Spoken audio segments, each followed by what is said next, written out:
Still alive, I see. Something tells me that eyesore on the horizon is your doing. How'd you manage that? It's a long story. One that I'd rather only tell once. Right. All hands on deck, then.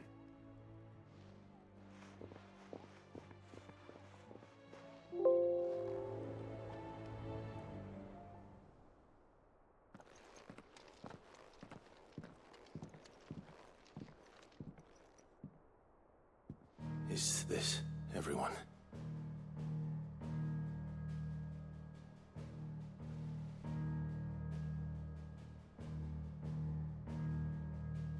As I'm sure you've all guessed, the crystal which now commands the eastern skies was summoned by Ultima. He called it Origin. Though the significance of that name is as yet unclear. What does it matter what it's called?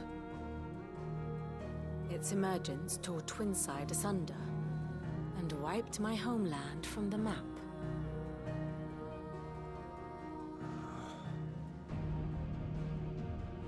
Mention of the Dominion spires can be found in the oldest of Valisthian records. But to the best of my knowledge, none provide any hint as to their true nature. That they would prove the horns of some slumbering demon. Well... The Dominion's demise was at least quick. Elsewhere, the Republican army cannot hope to contain the chaos engulfing Randalar. Canva is in flames, and the Empire... Our allies are crying out for answers. I've sent the Cursebreakers to give them what assurances we can, but right now that amounts to fuck all. They wouldn't be able to stop what the skies have started in any case. People here and across the realm grow sicker with every passing day. Could it be that this new Mother Crystal is like the others? That it draws upon the land's ether? It certainly looked that way from stone here. If that were true, it would explain the hastening spread of the Blight since the crystal's appearance. Would it not? And as the land's ether slowly rises to the surface, it pools, corrupting all who cannot channel its energies. Archay above, ether floods below, and in the middle, here we languish, hopelessly entrapped.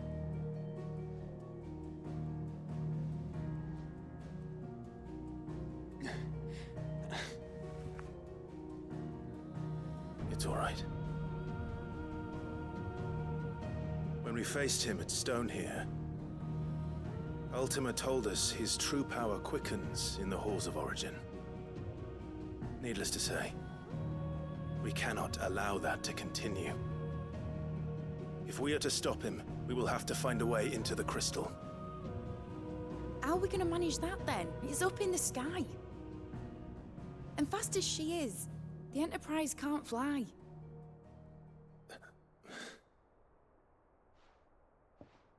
It's a lot to take in, and I reckon we'd all benefit from some time to clear our heads.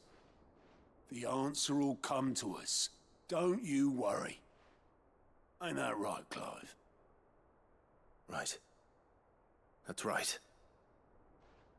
Well, go on then. Bugger off.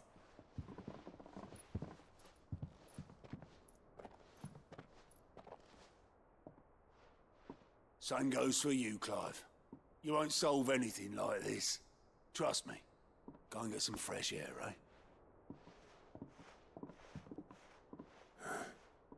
Thank you.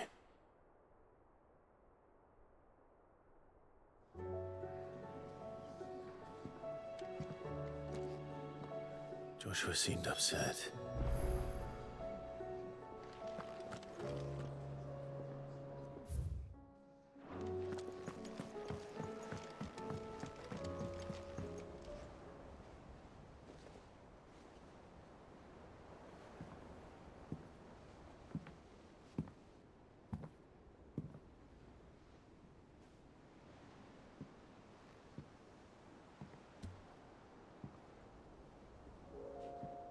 Ultima may have created us, but he doesn't make us who we are.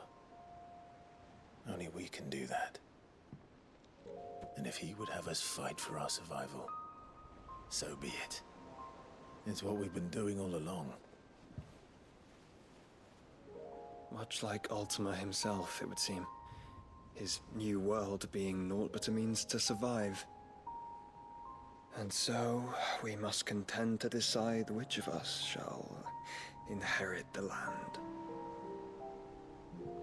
Should Ultima prevail, it will mean death for us all. Of that, we can be certain.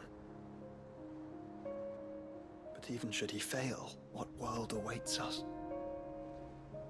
A withered, godless place, where our newfound freedom will most like prove a chain in itself. Well, that may be, but a chain can always be broken.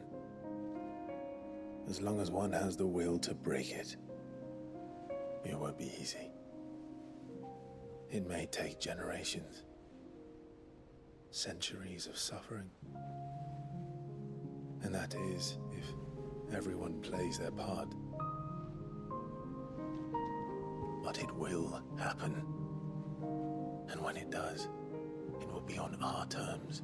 That is the world that awaits us. Indeed. And what better world could one wish for?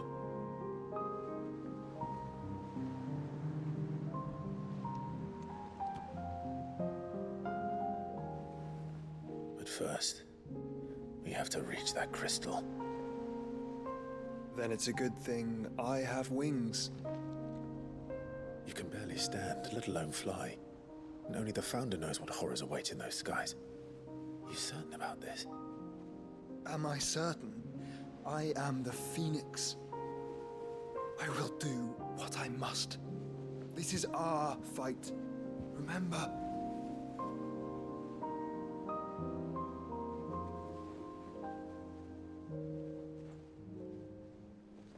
All right. I yield. But only what you must, yes? I'm still your sworn shield. That you are. And what of my wings? Lest you forget, you go to stand against a god. I would not have you succumb to fatigue before the fight begins. Ifrit, your brother mentioned that some few of the dominants who had lost their power to you were still able to prime. Is that true? It is. But their icons no longer submitted to their will.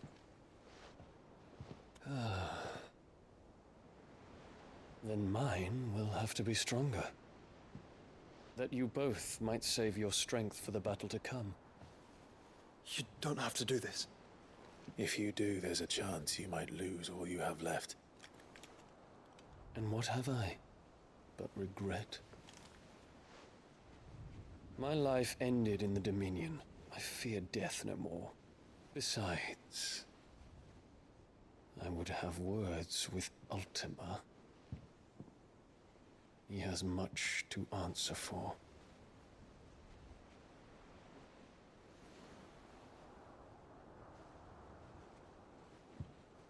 We are in your debt, Dion.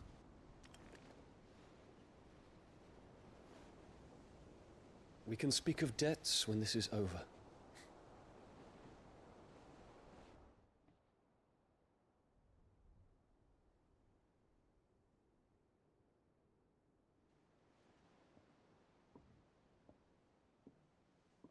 He speaks like a man who knows he's not coming back.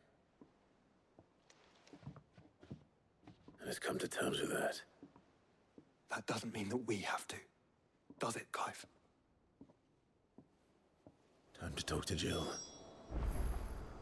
I only hope she understands.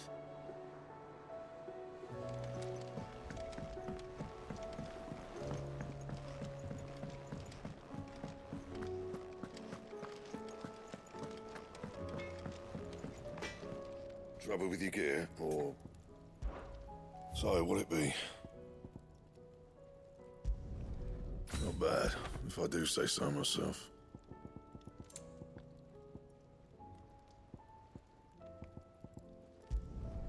No scratches, right? And?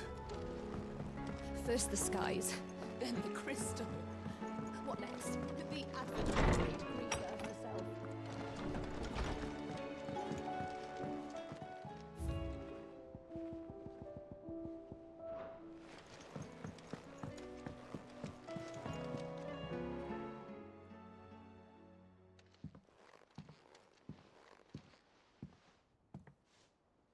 Come to wish on a star. That might not be such a bad idea. This is it, Jill. You know what I have to do. Why I have to do it. There's no turning back now. This is where our journey was leading us. Where it will end, for better or worse. I could pray to Metia for you. But you'll be all right, won't you, Clive? You always are.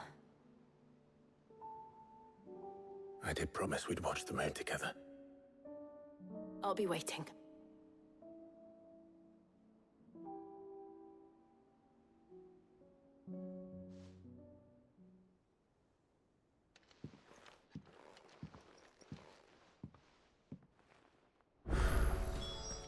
It's almost time.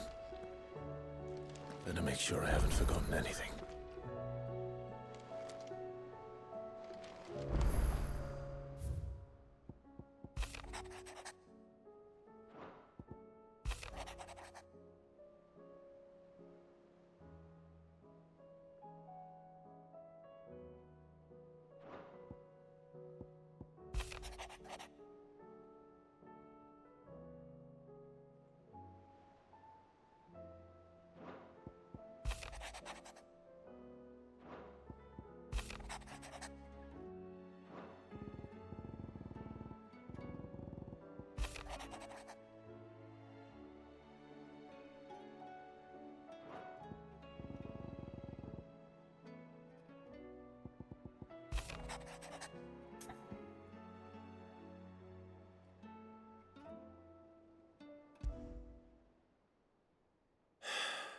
What is it this time, Torgal?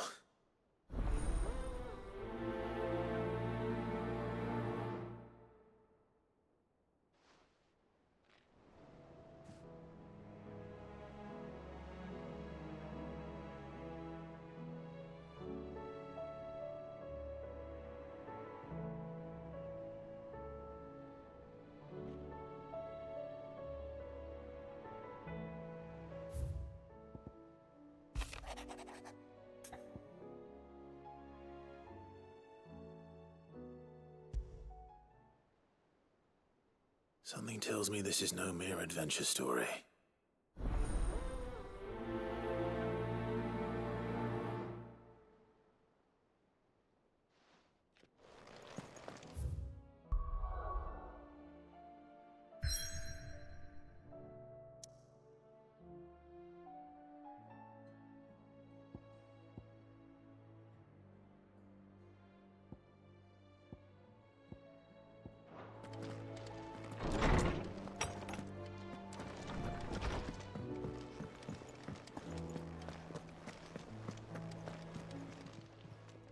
Still alive, are you? If you're gonna buy something, be quick about it. Come again. Or don't. I'm not much bothered either way.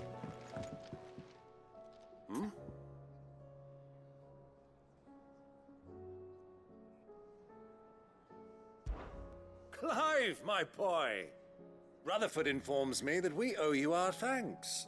Hadn't intended for you to get involved. But such are the times we live in, huh? I would have done the same for anyone else. You're far too modest, Clive. You'd make a terrible nobleman. But tell me, is the realm truly in as dire a state as Rutherford suggests? From what little I saw, you were right to be worried. I suppose I should have expected the worst. But I was rather hoping the great and good of the realm might have things a little more under control. Alas, it seems that firm leadership is in short supply these days, and without it, the people are bound to lose their way. We must move quickly. But where do we start? True, the challenges that face us are many, but in my estimation, there are two key areas to be addressed before any other. The realm's armies, and her larders. As you've seen firsthand, it's every man and woman for themselves out there. Certain cities have banded together to try and maintain some semblance of order, yes, but such cases are few and far between. And yet, the only remedy for the chaos that faces us is unity.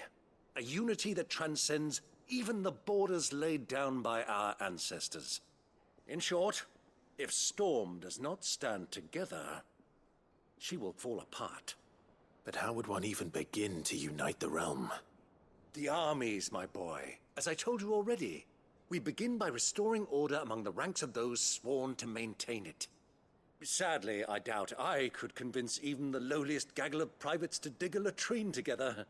But I do know someone the High Commanders have been known to listen to on occasion. Field Marshal Eugen Havel. I thought he was retired. He was, until an Akashic army tore through Randalar and killed most of the rank and file. There is no man alive more capable. Literally. And as luck would have it, I've already spoken with him on the matter. Of course you have. And he's agreed to help. On one condition. That he first speaks with you personally. Havel has always been a man of frustratingly rigid principle, and he has certain qualms about clasping arms with, well, with an outlaw.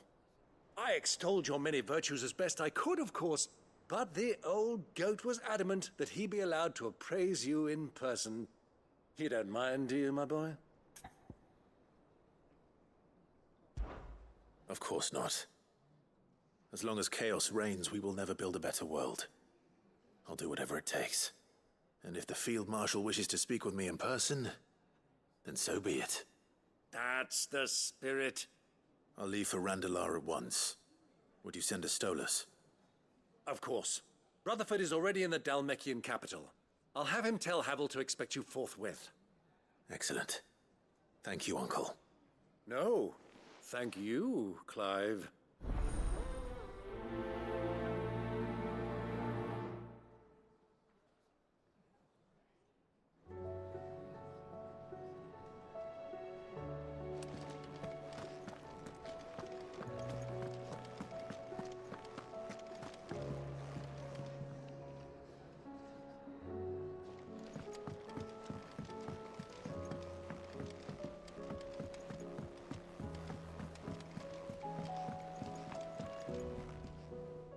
Sid, do you have a moment? By all means. It's my old master. Seems there's no escaping her. She found some way to send me a letter. And something else. Records from a Waluda prison. Seems they were keeping a lot of bearers there. How did she come by such a thing? Finding bearers always was her strong point. And it seems the cells of Balmung Dark are full of them. Foreign captives, the masterless. Bearers no one would miss. And even better for her, bearers with no one to look after them. When Ether started lapping at the walls, the jailers fled. Leaving the bearers to be liberated by whoever happened to come along next. Sid, I'd like to believe that I've earned your trust by now. And while I'm well aware that you've forbidden Cursebreakers from traveling to Waloed, I can't let those bearers die in their cells. I'd rather risk shipwreck on the Shadow Coast than leave them to starve.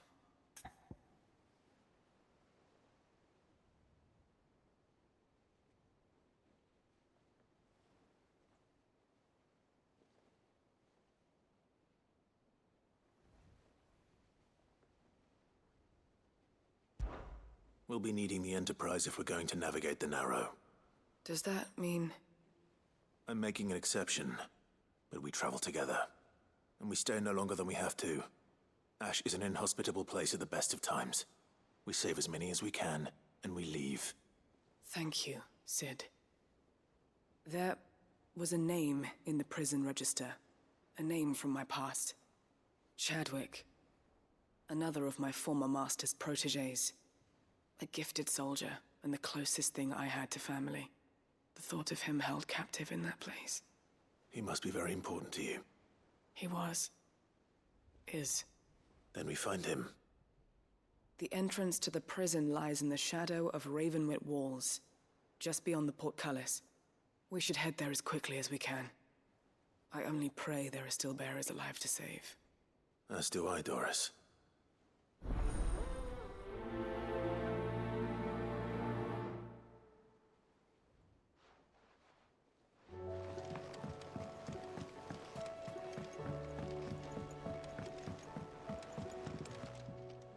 Ah, Clive. Joshua, what's wrong? And don't say nothing. It's... not nothing. I've received word from Cyril. The Undying have found Father's will, or something akin to it. His will? How? Where? In the crypt, beneath Rosalith Castle. After Kupka was kind enough to drive out the Imperials, the Undying took the opportunity to recover what relics of the Duchy yet remained. And in the process of doing so, they found a letter from Father. I'm surprised anything survived down there. Cyril asked that I join him in Tabor at my convenience.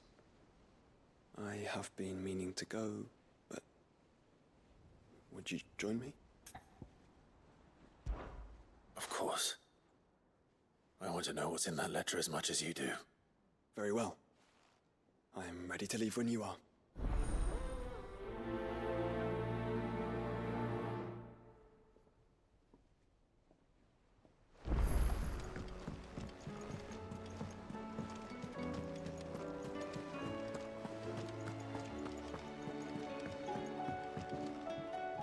Sid, I was wondering if you could help me. It depends what with. A bearer, but recently freed from his bonds, is keen to join the Curse Breakers. As you know, the work we do is not easy, which is why we test every volunteer's suitability. I was hoping you could oversee this one's evaluation. I don't mind, but why this one? Because he wants to be a scout. Our ranks are filled with men and women capable of breaking chains and putting slavers to the sword. But scouting, we're few with the nose for that, which is why we still rely so heavily on Gav. And since he accompanies you on so many of your missions, I thought you might be better placed to recognize the traits in him that we should look for in those who'd fill his boots. Sounds reasonable. So you're happy to oversee the boys' test, then? One can never have too many scouts. Truer words, Sid. I'll let the initiate know that you'll be attending his trial, and that he is to proceed directly to Northreach in readiness. No time like the present, eh? No time like the present. I'll await you there.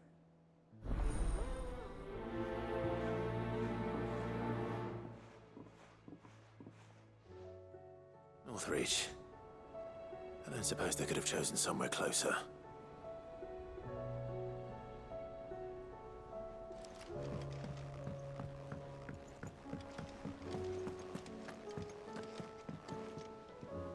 Vivian, I read your note, and I'd be happy to help you find the book you're looking for. Thank you, Clive. But tracking it down will not be easy. Are you sure? Please. You have always granted me your wisdom and insight whenever I asked. It's only right that I return the favor. Or at least attempt to. You are too kind.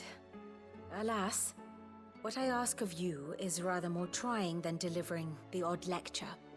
I spoke with Harpocrates to see if he had any inkling as to where another copy might be found, but... But perhaps it is best that you hear the details from him. If you say so. Forgive me, Clive, for asking this of you. But this book, it set me on the path to becoming who I am today. Its importance cannot be overstated.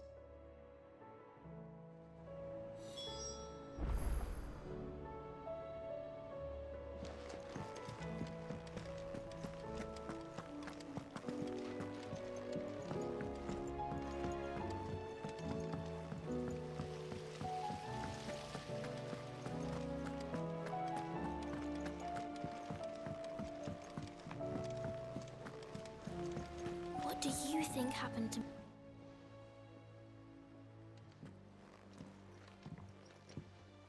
Cid! You have to help us! With what? You didn't take apart another of Mid's contraptions, did you? No?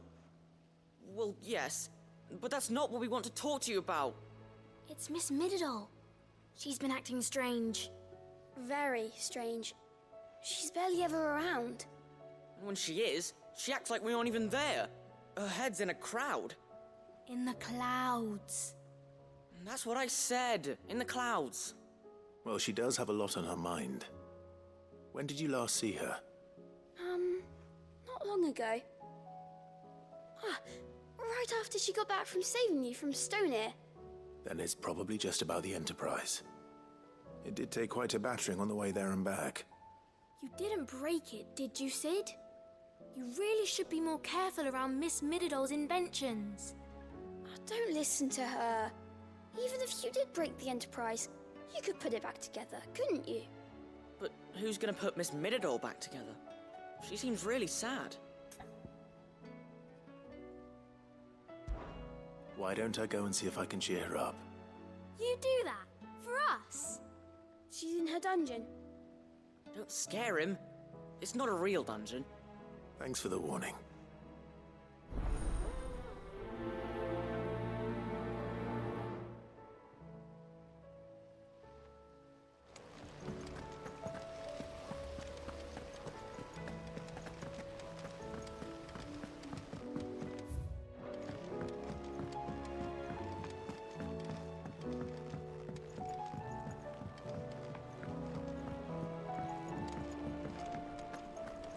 I will not let them be forgotten. Cid, may I have a moment? Of course. It is an honor to finally speak with you.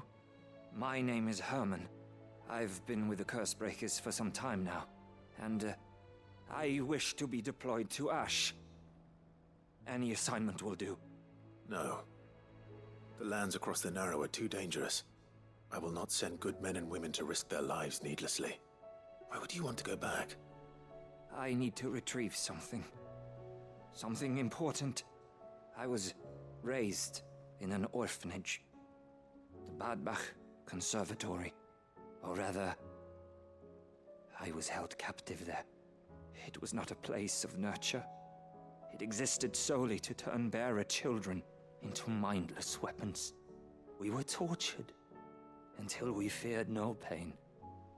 Tormented until our hearts turned to stone, and few ever survived long enough to become tools of the last king. I can't imagine. I lost so many. I can't even remember all their names, but they must be remembered. They cannot fade away, faceless and forgotten. The Institute was run with military precision. Every child measured, every name recorded, every death logged with meticulous care. Cid, allow me to travel to Ash and recover the registry so that my brothers and sisters might live on. You are a good friend, Herman. But the fact remains that Ash is simply too dangerous. Cid, please. Even should it cost me my life. Too dangerous for you, Herman. But not for me. I'll go to Badbach and find the registry. You will? I won't let you risk your life. I don't know how to thank you. You can start by telling me where I'll find this orphanage. Vida Grace. Hidden in a forest, overlooking the plains. All right. I'll see what I can find there. May the mothers guide you.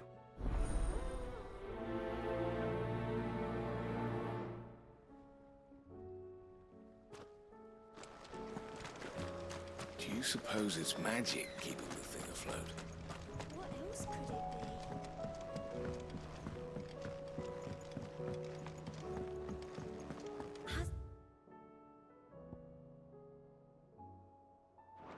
Midadol mentioned a new project yet? Not exactly. She seems preoccupied, but...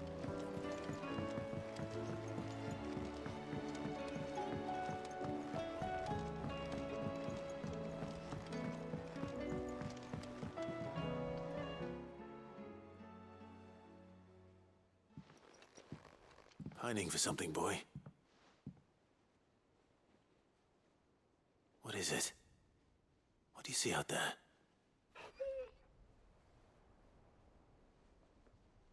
I never did ask where you got that anklet of yours. From Sid, that's why. On the day he brought him home. That long ago? And you're only thinking to ask this now? Sid saw that the pup had a habit of gnawing on his leg, since you ask. Clap that there iron on him to keep him from doing it. What was wrong, boy? I'll take like as not. Must have been hard on the poor whelp losing his loving masters at such a young age. Doubly hard in being a frost wolf, torn away from his icons and all. Sid would always tell him, you want that iron gone, you find what it is you're looking for. I reckon what he was looking for was you. I'm sorry, Torgal. Sorry for making you wait so long. Let's get that thing off you.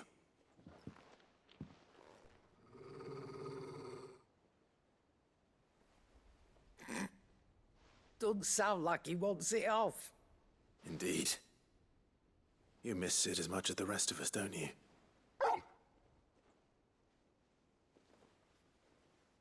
You want me to go with you somewhere?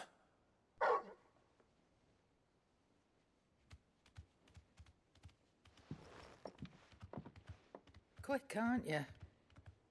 Glad you've been paying attention. Not nearly as much as you have, Lady Karen. Aye, good thing and all. It's not like Gav would have kept him in nuts and rubbed his belly these past 10 summers. Your kindness is appreciated. You've been a good friend to him. Only because he doesn't talk back like the rest of you. Go on now.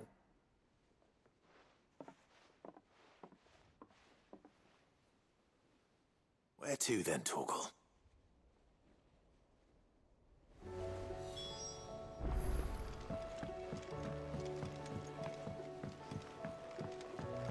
Say what you will, Lady Karen has seen herself.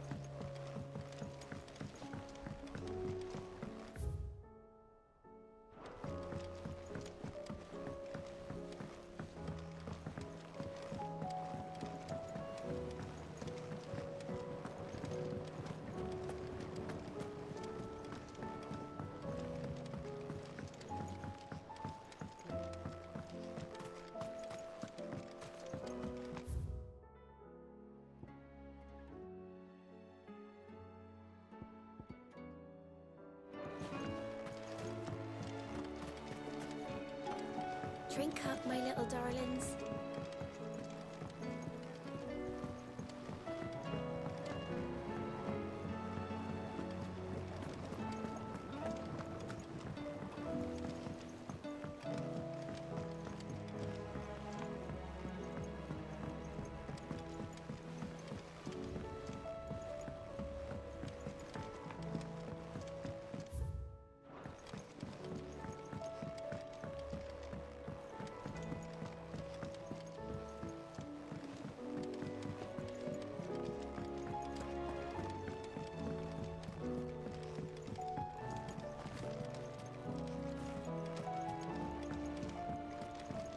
Whatever should I write next? A love story, Has perhaps? Midadol mentioned a new project yet? Not exactly. She seems preoccupied. Mid, if you have a... That's it! I knew it! The answer was right here under my arse all along! If this doesn't steer to the skies, nothing will! To the skies? You aren't trying to give the Enterprise wings, are you? What else would I be doing? The children seem to think you're avoiding them. They're worried about you. Is this really so important that you need to shut yourself away from everyone? The Enterprise is already the fastest ship in the realm, and that's with the sea beneath her. But what if she weren't bound to the waves? What if she weren't bound to anything at all?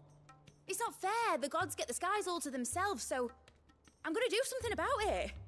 The Fallen had their chance, but they relied too much on magic. And see where that got them? But not me.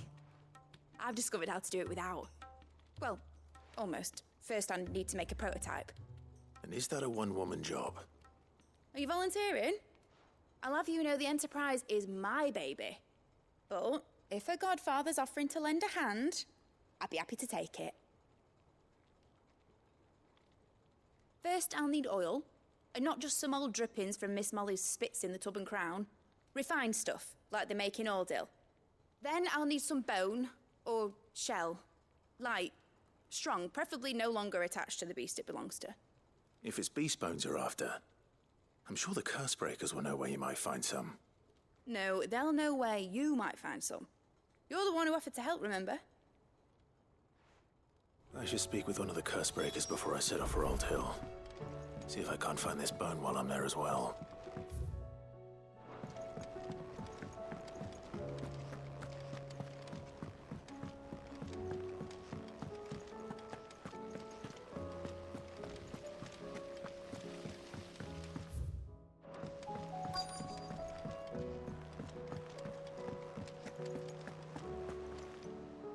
All right, Sid. Come to buy us around, have you? Only if you earn it. Mid needs a piece of light but durable bone for her next project. You've encountered your share of beasts on your travels across the realm.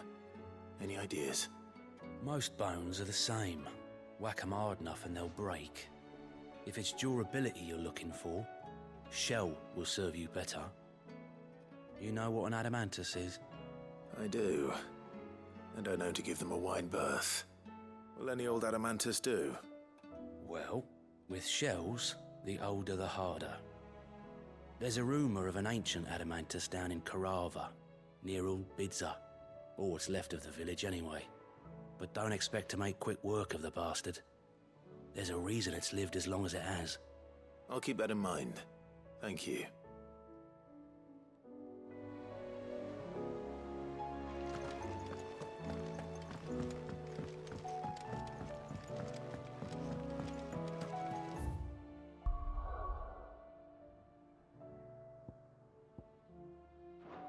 There's something about it. I feel like it's falling. All right, Toggle. Where are you taking me? I'm going to need a little bit more than that, boy. Do you have a better hint for me? Unless you've already given me one. Back on the rear deck, you were looking west, toward Rosaria.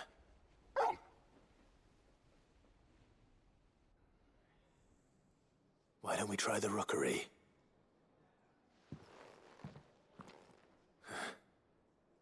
I haven't been to the island in almost 20 years. To Port Isolde, then. Fingers crossed the old mooring is still there.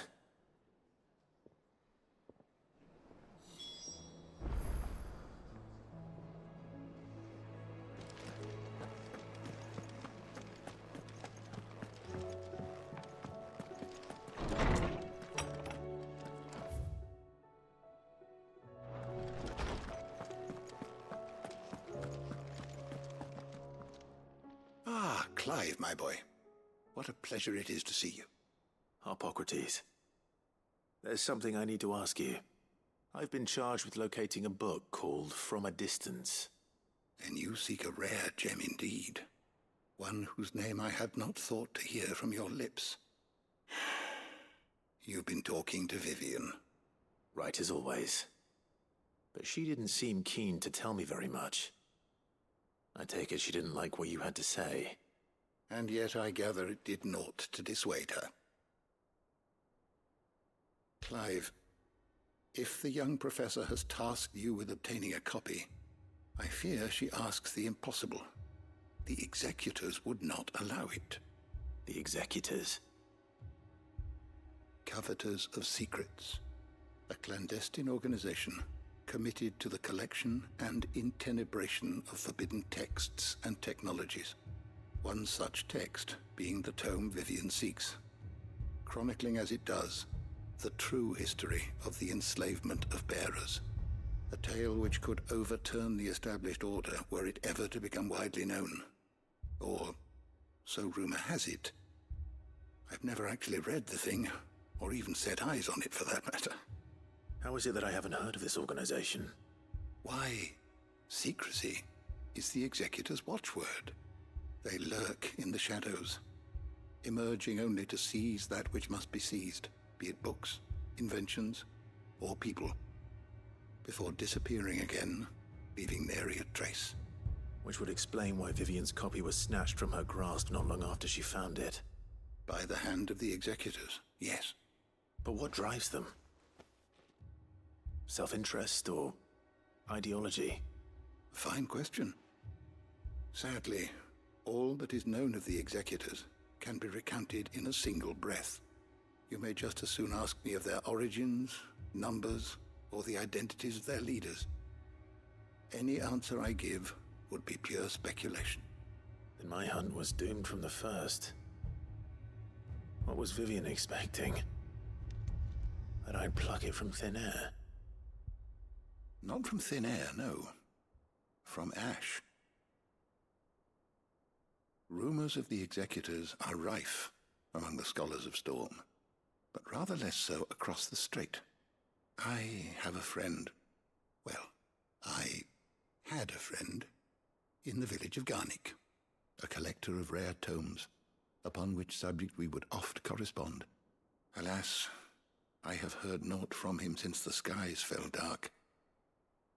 And no doubt he too has turned. But though he did not mention it by name, it is possible that a surviving copy of From a Distance yet rests upon one of his many shelves, quietly awaiting discovery. If you were, by some chance, able to save even a single book from the poor man's library, I know his soul would rest easier. Very well. When I next find myself in Waloed, I'll be sure to pay Garnick a visit.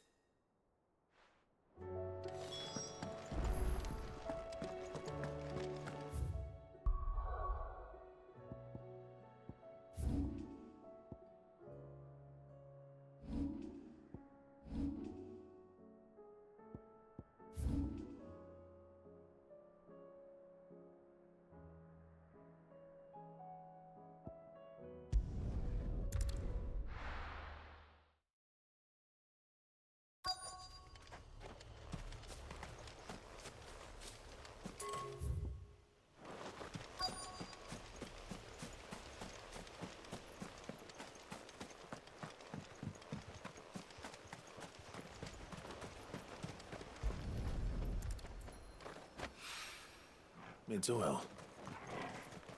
After what happened here, it's a miracle there was any left at all. Stay down!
This should be enough.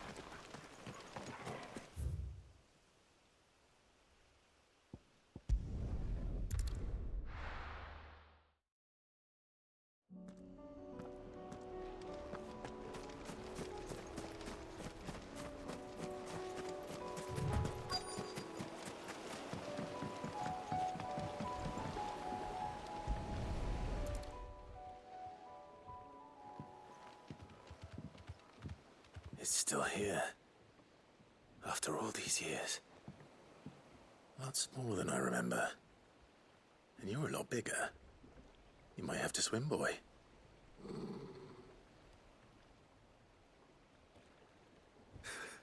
I wasn't being serious.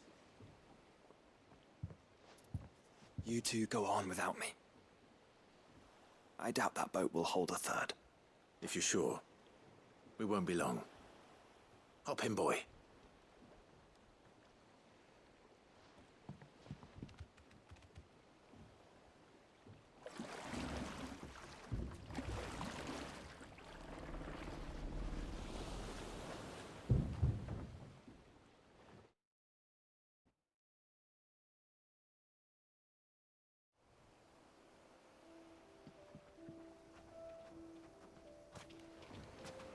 This place hasn't changed at all.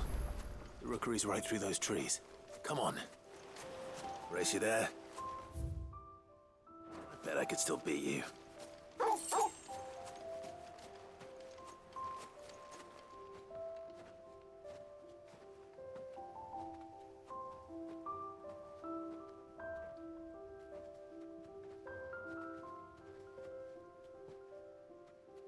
Here we are. This was our hideaway. Wasn't it, Torgal?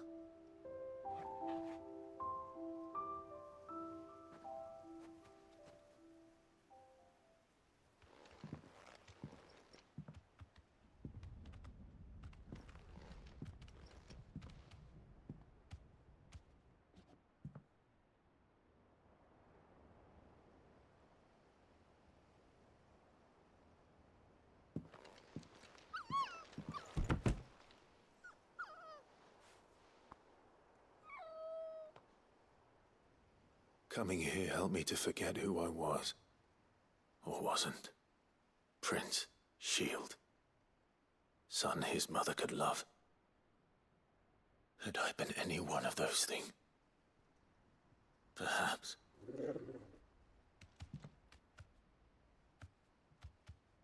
What is it, boy?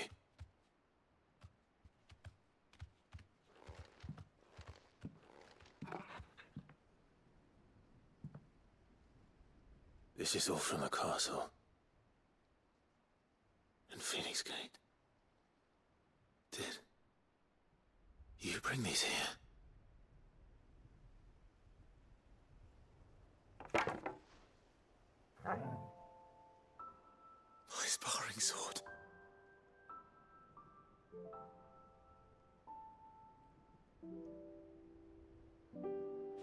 Well, well. You never stopped looking for me, did you, boy?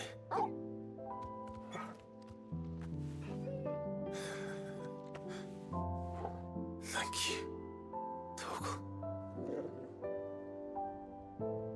For never giving up. For never forgetting.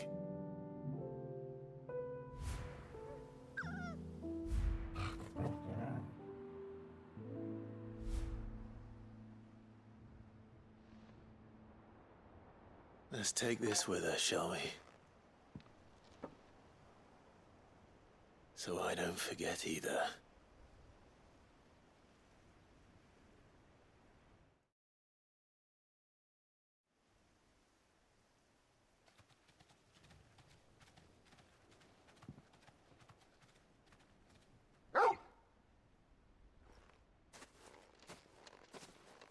That's not the way back to the boat, Torgal. All right. I'm coming.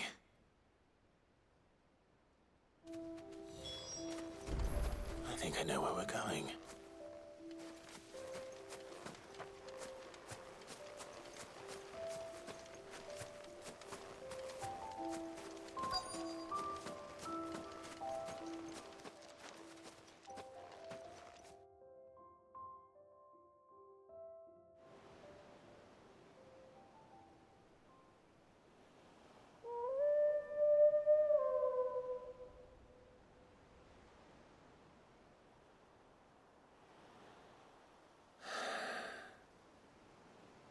People always talk about the importance of putting the past behind you. But without it, we wouldn't be who we are today. And we certainly couldn't steer our way to a better tomorrow. Come on, Torgal. Let's go home.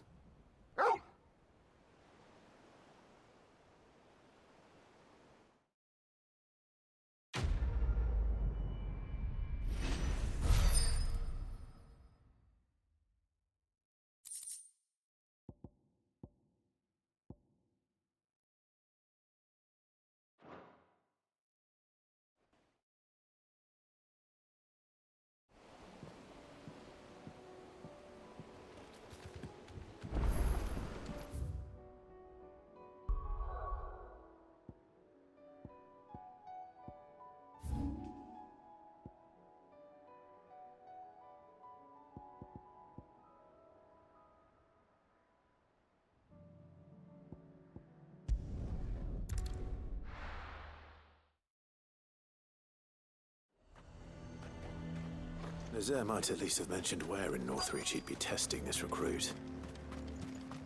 I've nerve. Well met, Cid. This is the initiate. Ember, present yourself. At your service, Master. Please, just Cid. There are no masters here. Your life is your own. Oh, of course. Thank you, Cid. The sergeant says you'll be evaluating me at my trial. To become a scout, yes. You are aware of the dangers inherent in that role. I am, but I swore I'd face them. Just like the man who saved my life. And who would that be? Gav. It was him who found me and freed me. No magic, no support, just one man and his nose. Came and sniffed me out. It taught me what one man can do if he puts his mind to it. And I've been training ever since, so that one day I can be someone's saviour, just like Gav was mine. I'm sure he'd be flattered. You clearly have good intentions, Ember. And it sounds like you're under no illusions. Stick to this path and you'll make a fine Cursebreaker. So, what? Have I passed? You haven't even started yet. Now listen.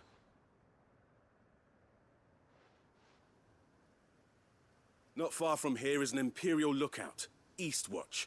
The guards there record all their sightings in a logbook. You are to find it and bring it here.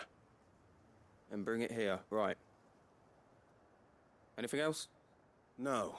Sneaking into a heavily guarded Imperial outpost and stealing the logbook would be quite sufficient. You'll need to assess the situation, determine a point of entry, create a distraction and effect an escape, all without being discovered and thrown into an Imperial oubliette. Ember, Gav isn't our best scout because he can do everything. It's essential that you know your limits. Know my limits, right. I won't let you down.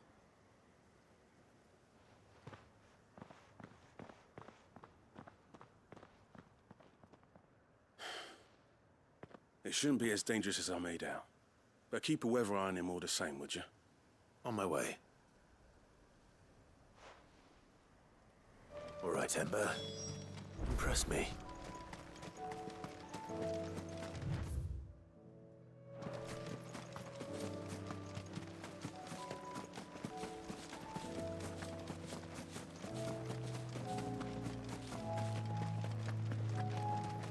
Have care.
These are clean kills.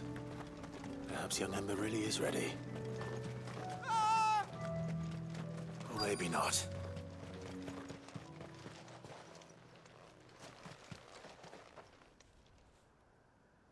Damn it.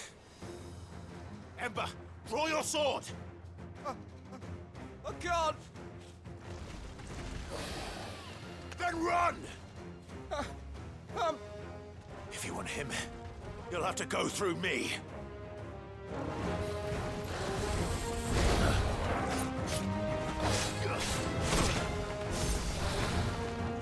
Slow.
Ember, are you...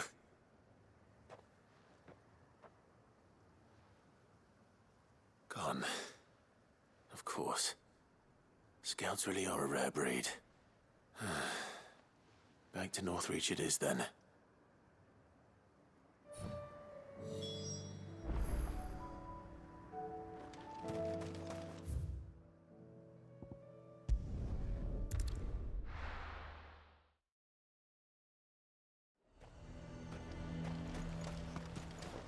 Do you see anything you like?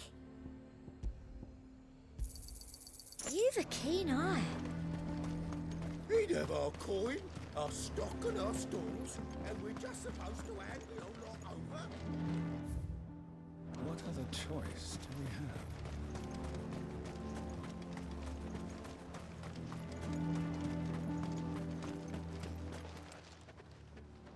have? I didn't expect you back so soon. Where is Ember? How did he fare? I thought I'd find him with you. He must have fled. I followed him to Eastwatch, where I found him being set upon by a wild Avis. He was just standing there.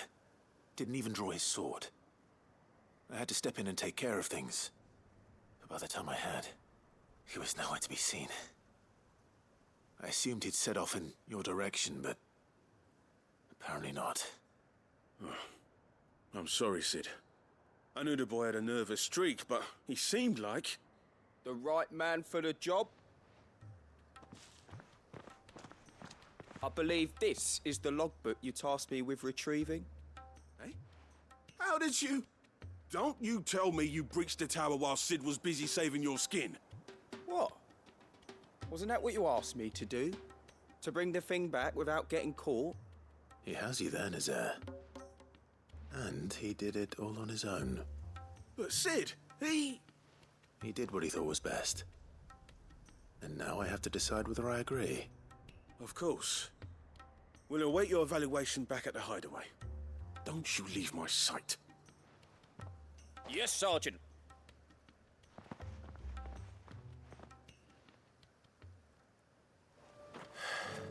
This won't be an easy decision.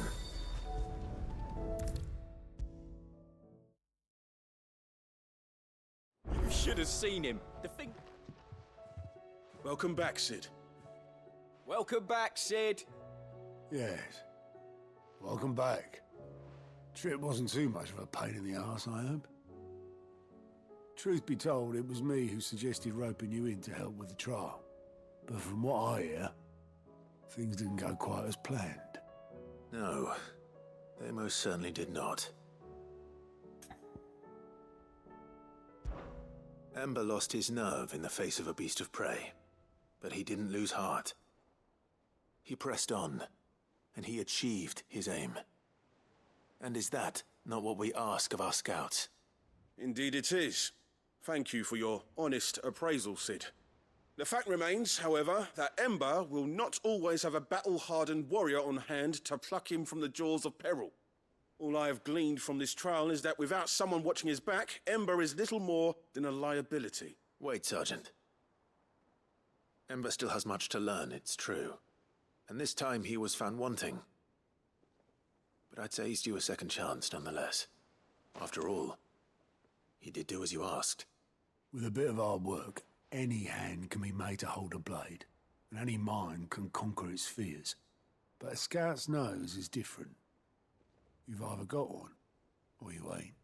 And by sniffing out that log, young Ember here has shown he has a conch and a half.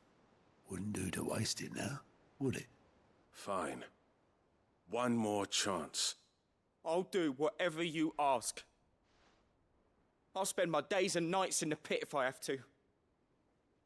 I'll show you. Just you wait. Daft as a brush, that one. But his heart's in the right place. Just like someone else we know. And if you ask me, we've been leaning on him for far too long. That time the curse breakers took some of the weight off his shoulders, I reckon. It couldn't hurt. Just don't tell Gav I said so, will you? I won't have him thinking he's been hard done by. Next thing you know, he'll be asking for a day off. Chance would be a fine thing. Back to work. Forgive me, Sid. This did not play out as I expected. Things really do these days. But that's why we need men like Ember more than ever. Men who can make the best out of a bad situation. Remember that. I will, Sid. Thank you.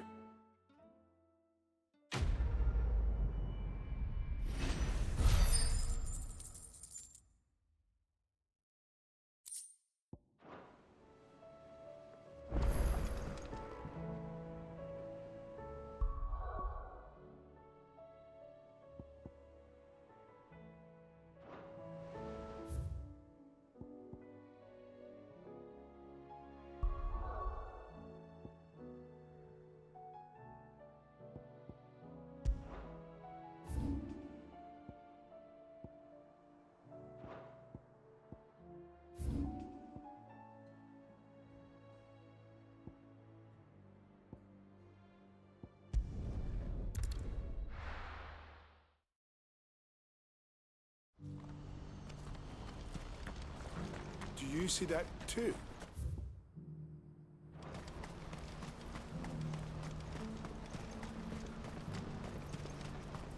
Papa? What is it? Please, just make it stop. I'm scared.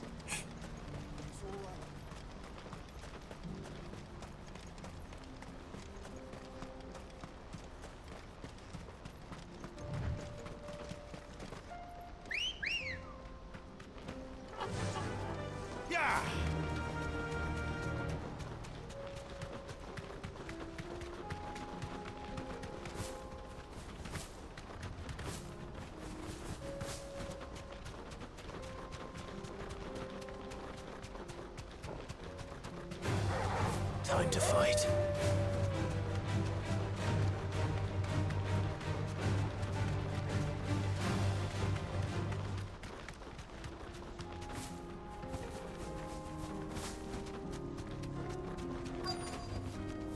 Thanks, Gal. It can't be Rutherford, can it?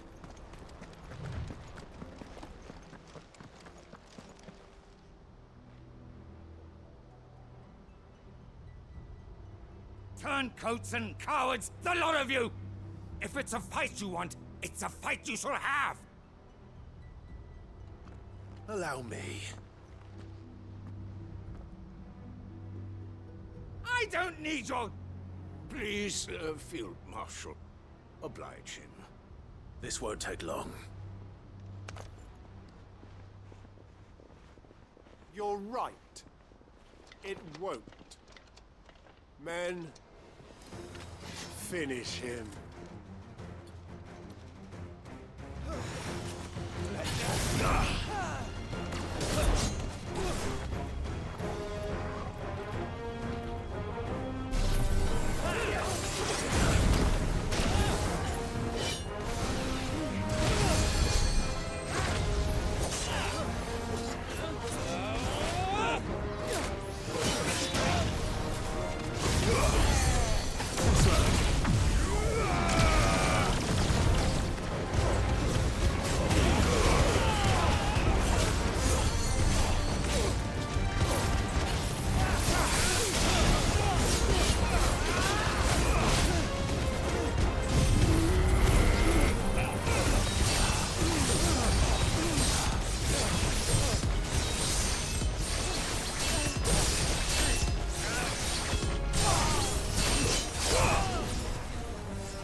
A little longer than I'd have liked.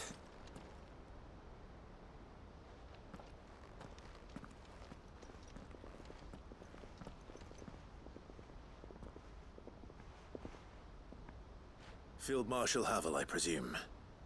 Are either of you injured? No, my lord. You arrived just as our escort turned on us. Fucking traitors. I'd heard reports of soldiers in the outlying regions abandoning the oaths they swore. But I hadn't thought the corruption had reached so close to the heart of the Republic. It's a fucking disgrace. Your interfering old bastard of an uncle tried to warn me, of course. My lord Marquis. Or is Sid the Outlaw more to your liking? Call me what you want. It doesn't change who I am. Or the urgency of the message I bring. My uncle has a plan to right the realm, and he needs your help to see it through. Before I agree to anything, I'd have you answer one question. What do you stand to gain from all this? I won't deny that I might benefit from further chaos. But I seek a new beginning for all of us. And while the choices I've made may not always have been the right ones, I know I made them for the right reasons. For so long, so many of us have been told how we could live, how we could die, when it should have been our decision all along. Now we have a chance to put things right. But in order to take it, we must stand together. Even if it be beside those with whom we don't see eye to eye.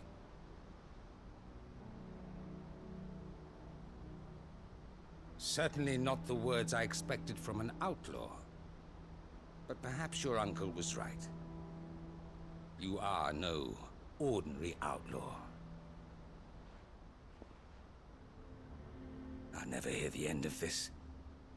All right. I'll start by ordering my most trusted guard to bring the Dhalmekian fringes under control. Next, I'll make contact with my counterparts in the Imperial Army and see if I can't convince them to try and restore order in their own territory. Thank you, Field Marshal. But they are not the only ones we will need to convince. What do you mean? I don't doubt that I can bully some sense into a few generals.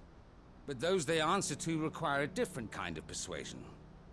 And when it comes to honeyed words, well, we will need an envoy. One who can court even the most stubborn of statesmen. You, perhaps. I'm flattered. But I'm no diplomat either. And I have other problems to attend to. What we need is a skilled arbitrator. And I may know just the person. Is that so? And would he happen to be an outlaw too? Of a different kind, perhaps. Well, beggars can't be choosers. I suppose we'll all have to find a little of the outlaw in ourselves if we're to make it through this. Very well. Send your man to me right away. I shall.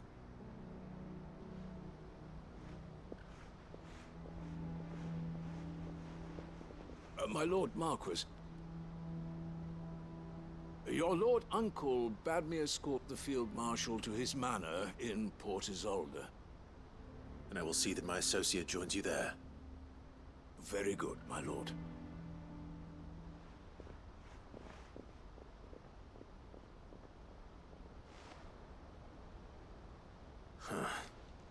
An envoy.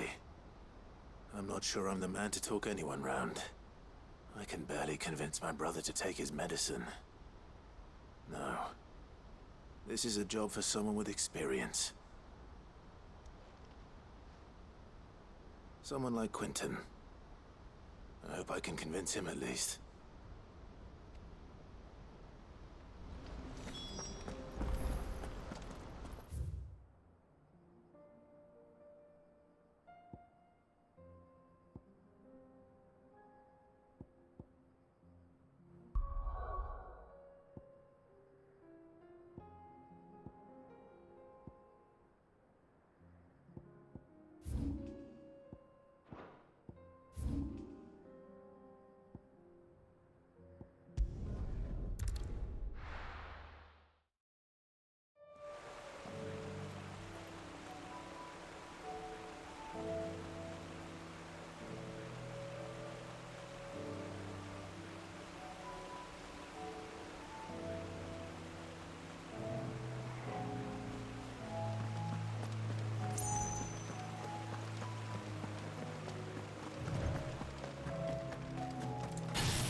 Quentin, I have a proposal for you. Do you now? Something tells me you'll be asking more of me than a cask of Gotand gold. Go on then. Propose.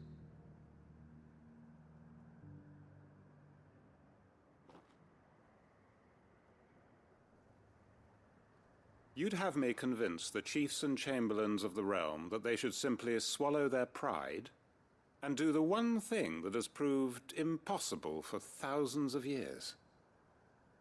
Was there anything else? Perhaps I can fetch you a meat pie as well. I know it's a lot to ask, but I can think of none better suited to the role. And you'd have me give up what little I have left to do it. I told you, Clive. The people of Lostwing are my family, and I cannot abandon them. You'll have to find someone else. I'm sorry to hear that. So am I. And why might that be? What he's asking. How's it any different to what you've done so far? They want you to speak for those who can't speak for themselves. That's what you do best.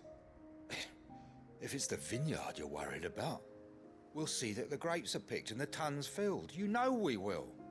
It's not that. Then what is it?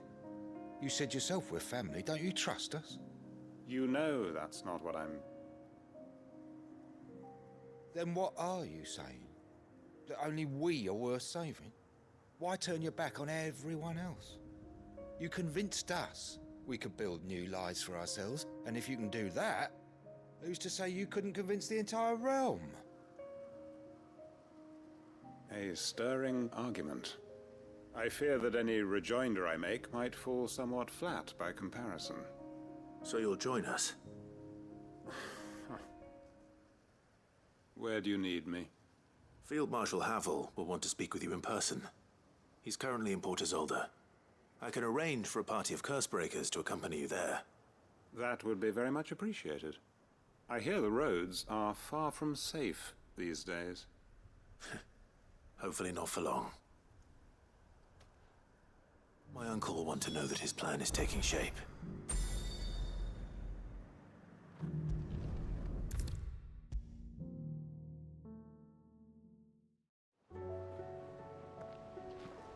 Uncle, I bring good news. The Field Marshal has agreed to your plan. Ha! Of course he has. I didn't doubt you for a moment, dear boy. Rutherford is accompanying him back to your manor in Port Isolde as we speak. They will await your return there. As will one other. One other? Who, exactly? Lord Havel was concerned that even if he could get the realm's armies to agree to an accord, he might not be as successful in convincing those with political power. He asked if I might have a solution, and I suggested a certain Imperial Lord Magistrate turned Liberator. One of your co-conspirators? Master Quinton would probably call me one of his, but yes. Another outlaw, then. Just the thing we need to put these rotten politicos in their places. Good thinking, Clive. I'm glad you approve. The more the merrier, eh? Uncle, assuming Havel and Quinton can solve our problem with the armies, you still haven't mentioned how we might manage the grain shortages. Oh, don't you worry, my boy. The 7 high houses will be seeing to that. They have all agreed to make the most generous of donations. Oh, of course, it did take a little persuasion, but luckily I had some unexpected help. From who? Why, you, my boy. Rumor has it that you rescued the Lady Ariane's head steward Rockford from a horde of bloodthirsty bandits. It was more of a handful. Well, the old battle axe was so pleased. She had a shipload of talents delivered to my private docks by the next new moon. And when the other houses saw the parsimonious old crone's purse strings finally loosen, they as good as tripped over themselves in the rush to follow suit. I'm happy to hear it. Now, I must be getting back to the manor. Join us there at your earliest convenience, would you? Of course, Uncle.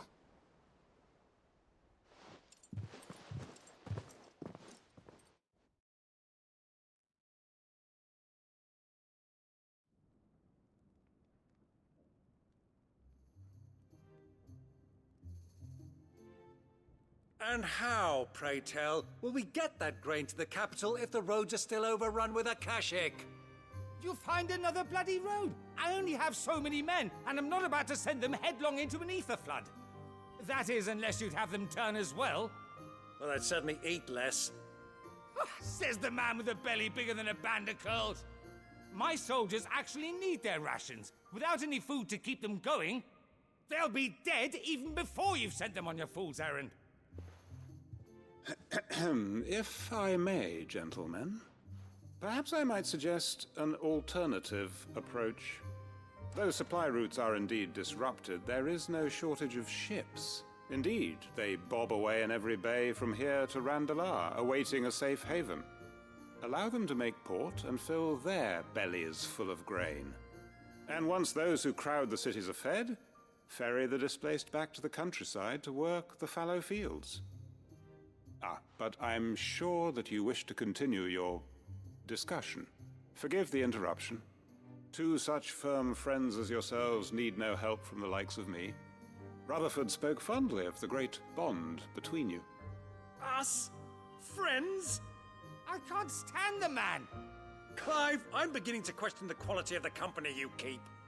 And what kind of company are you expecting him to keep? The man's a criminal. Criminal? How dare you? You are not fit to breathe the same air as this fine, upstanding young gentleman. Upstanding? He calls himself Sid the Bloody Outlaw. Once more onto the breach.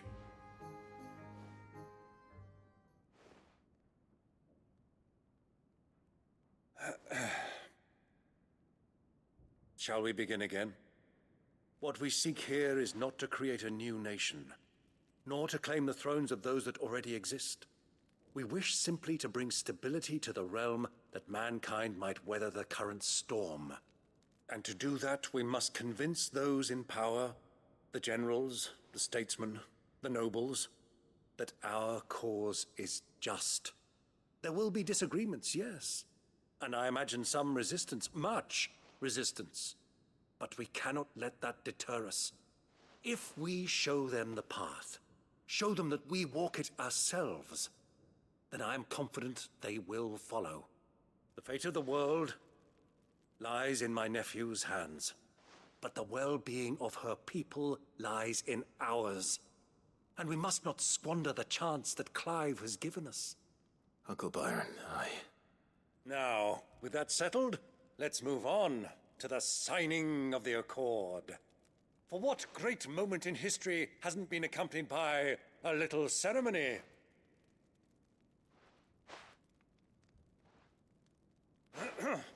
Citizens of Valisthea, I present to you the Triunity. Rutherford, Mike Will.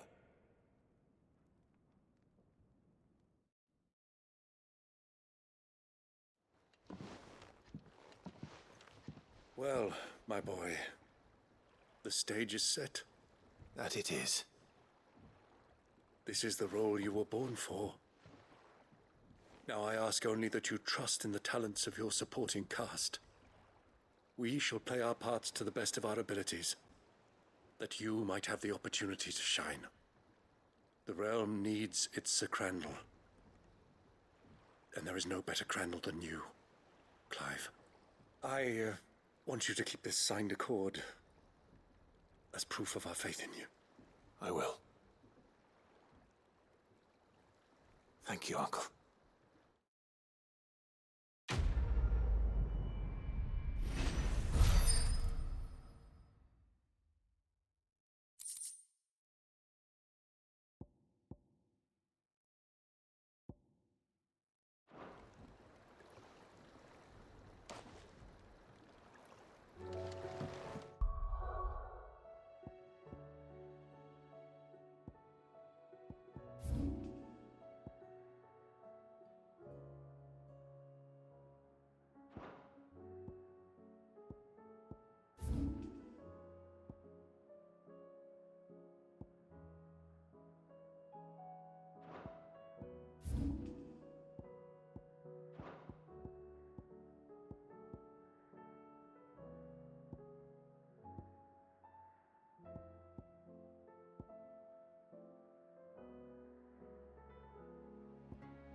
Why the hell would Victor take the bearer's side?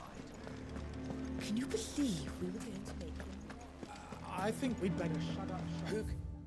Say what Lou Give people one less thing to throw at him. The bastard's been lying to us for his... Here to help me pack? Thanks, but I'll be traveling light. I'm almost finished already, in fact. You're really going to go through with this, then? I am. But before I go, there is one small issue I'd like your assistance with. Well, two, in fact. If it's within my power to help you, I will. It's the children. I refuse to let them share in my disgrace. And if I leave them here, they surely will. Our friendship would see them ostracized forever. But I can't take them with me either. I can think of only one place where they are certain to be safe and provided for and loved. The Hideaway.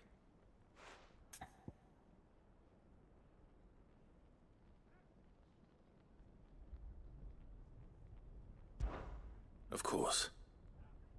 The children will be more than welcome. Thank you, Clive. I will not forget this.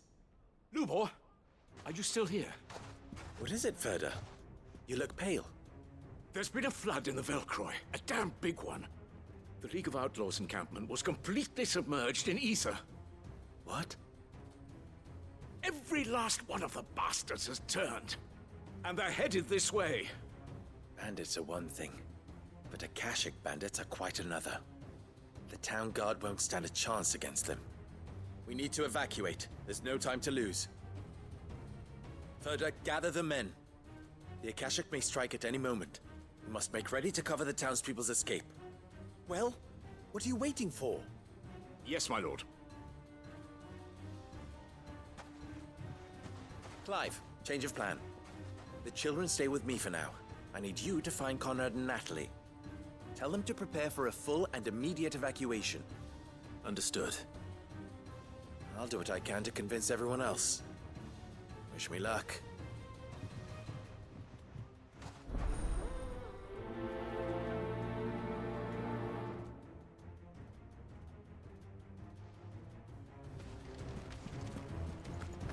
What's in it? You have to listen to me. They're coming. You need to evacuate. Why do they always have to make such a fuss outside? Ah, it's you. What do you want, Lord Underhill? To pass on an important message. There's been an ether flood out in the Velcroy. The camp where the so-called League of Outlaws were gathering has been swallowed. They're no longer just bandits. They're Akashic now, and they could be here at any moment. You need to begin preparing for a full-scale evacuation right away. Oh, do we? And who was it who gave you this disturbing news, might I ask? Lubor, perhaps? The man spreading the same poison out in the square as we speak. You may believe his lies, my lord, but we know better. But why would he lie about something like this? Some twisted attempt at revenge, perhaps. If he had not been unmasked, he may well have been elected our leader. A great honor for one of his kind. One he might well feel aggrieved at having been denied. Lord Underhill, forgive me, but it has become all too evident where your sympathies lie. Lubor cannot be trusted, and neither, therefore, can you. You may not trust me, but for the sake of your people, ask yourselves if there is any chance that this is true. There isn't. You can be certain of that. Now be off with you. You're making a mistake. Come, Clive. If our words will not move them, then we must find another way to help save the town. You're right. Let's speak to Lord Furder. We need to evacuate.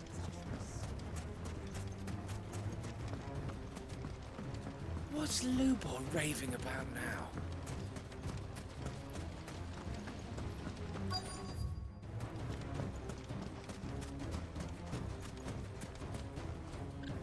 Lord Furder. Cid, what's wrong? I went to warn Conrad and Natalie about the Akashic, but they wouldn't listen. They've convinced themselves that nothing Lubor says can be trusted. The bloody fools. Which means the town guard can't be counted on for support. But I can. If there's anything I can do to help you defend Dalamil, you only have to ask. I appreciate it. Cid! Further! I've been looking for you everywhere. Victor? I thought you'd left. I couldn't abandon a friend in need. And Lubor is in need at this very moment. Come quickly.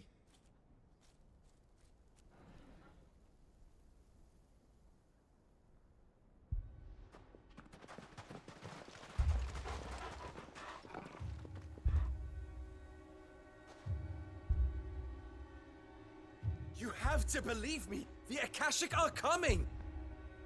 They don't eat, they don't sleep, they don't tire, and they don't care who they kill. They're unlike anything that's come before. There won't be no parley, no mercy granted! We may have saved the town once, but this is different. I do not ask that you forgive me, but please believe me. If you do not run, you will die. You will all fucking die!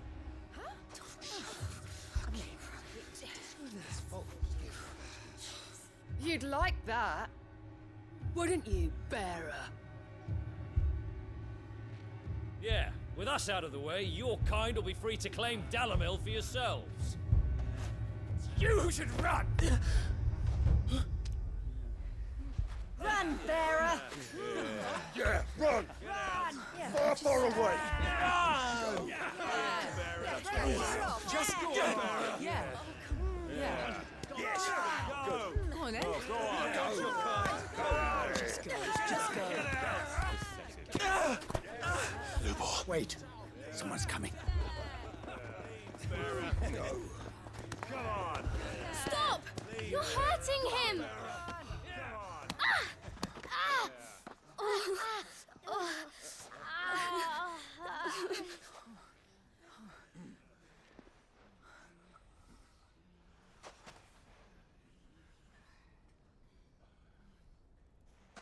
What did Lubor ever do to you? He solves all your stupid problems, and he keeps all of you safe. You know there's nothing he wouldn't do for this town.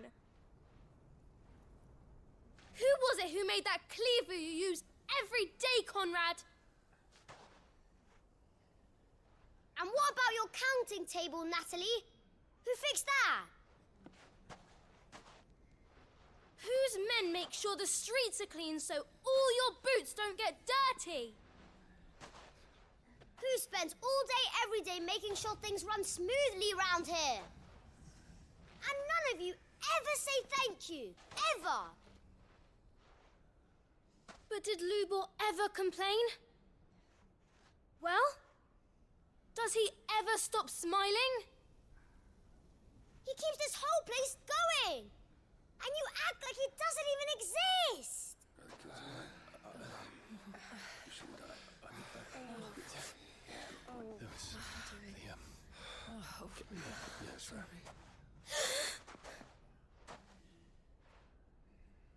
Lubor, we have heard enough. Wait! We will not run. The town guard will not abandon the very place it is sworn to protect. And I will not give up for lost the stores that we labored so hard to fill.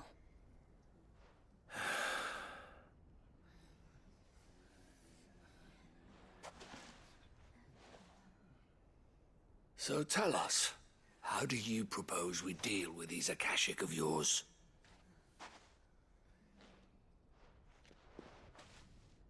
We won't run, but we will fight. All right, then.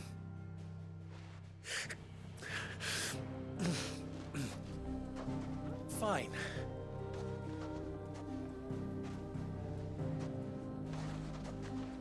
Gather round if you don't want to die.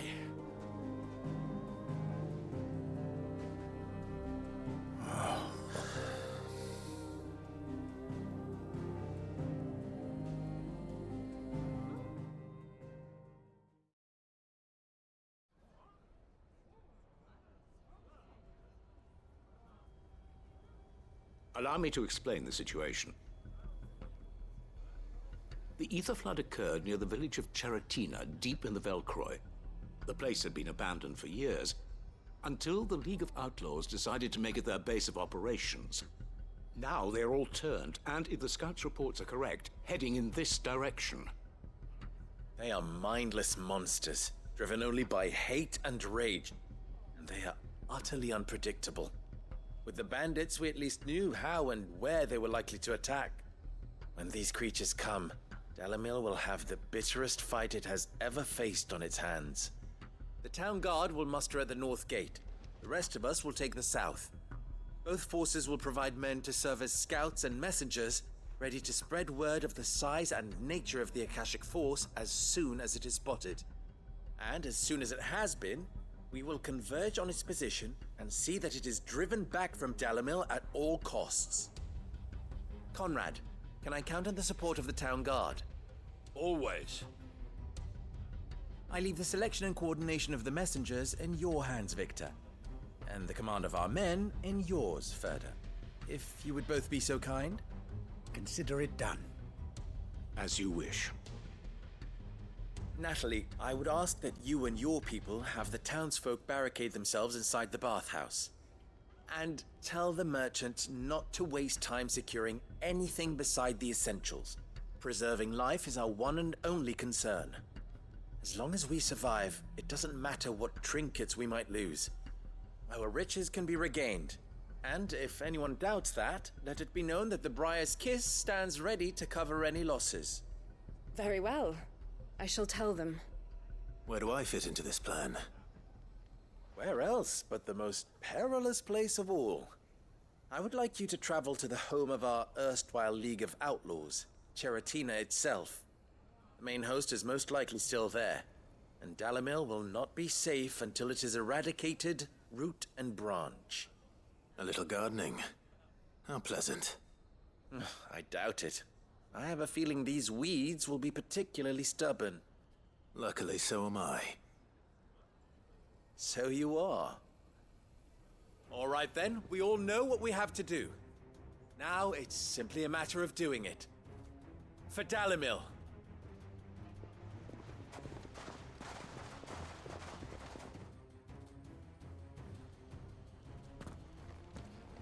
Looks like everyone's ready. I'd better not keep them waiting.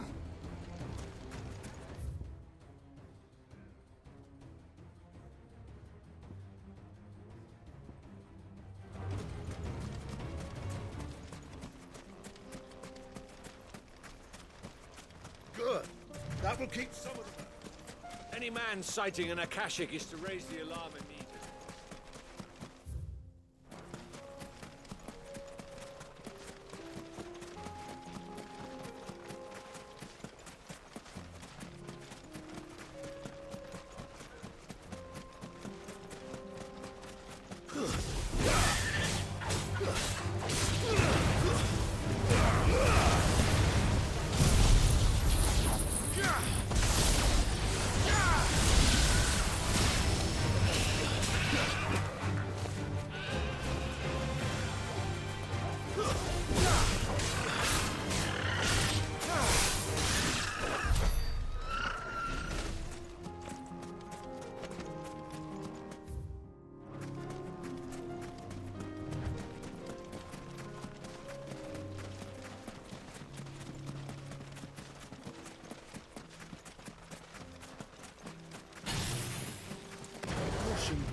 There it is.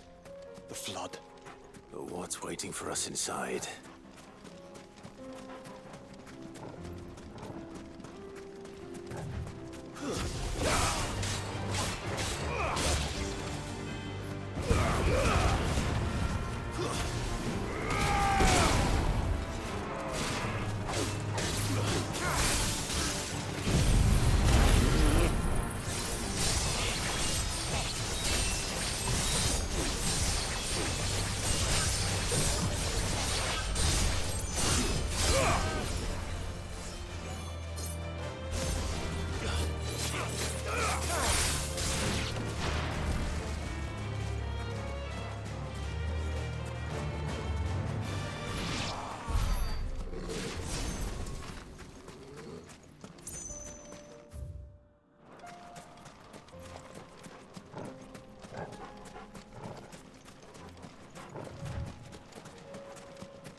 Leave a single one alive.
The League is disbanded. I should get back to Dalimil and see how the others fared.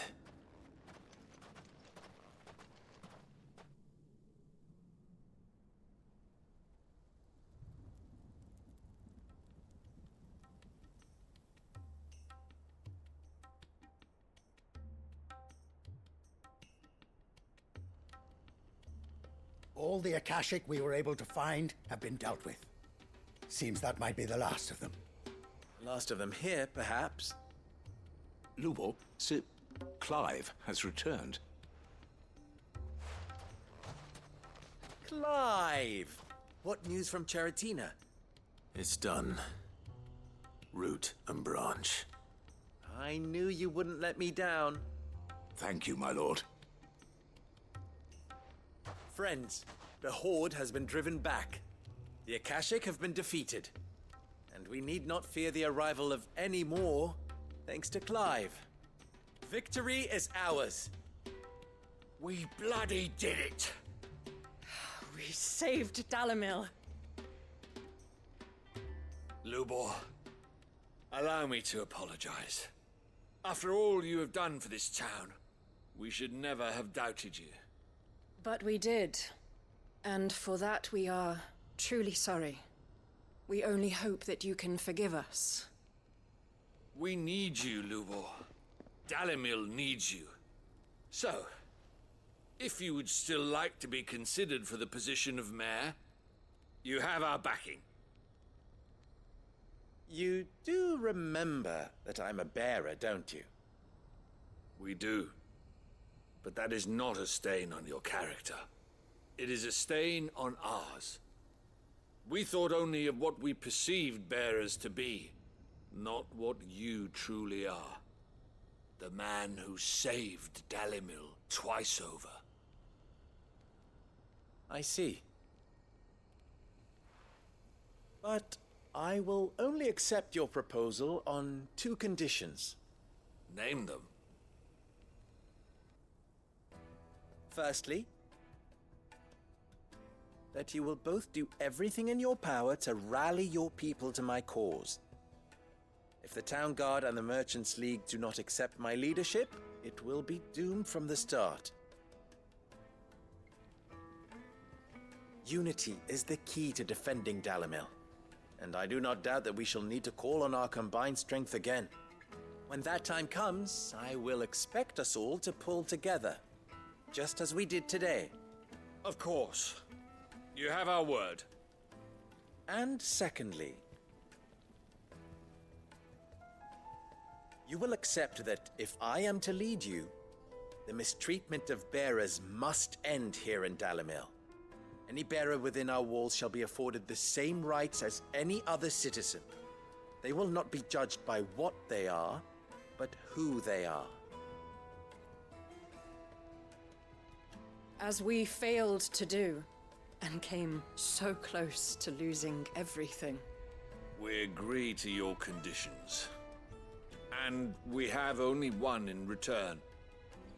That you continue to work for the good of Dalimil, as you always have. Condition accepted. Well then, it seems my mayorship is all but confirmed. Do I get some sort of special hat?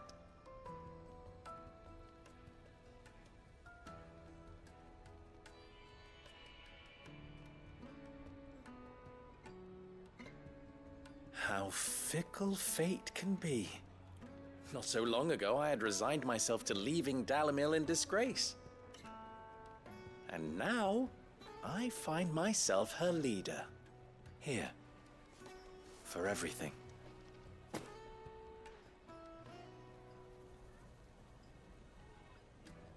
Lubor. About the children. Fear not. You are, of course, relieved of your responsibility. I would sooner face another horde of Akashic than see them brought up as outlaws. I'll make sure they're safe here. I don't doubt that you will. And not just the children, but everyone in Dalimil. I'll do my best. Can't have all your hard work going to waste.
Your Grace, my lord, I trust your journey was not overly onerous.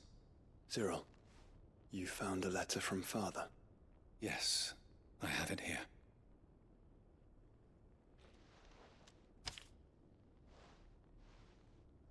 If you would do us the honor, my lord.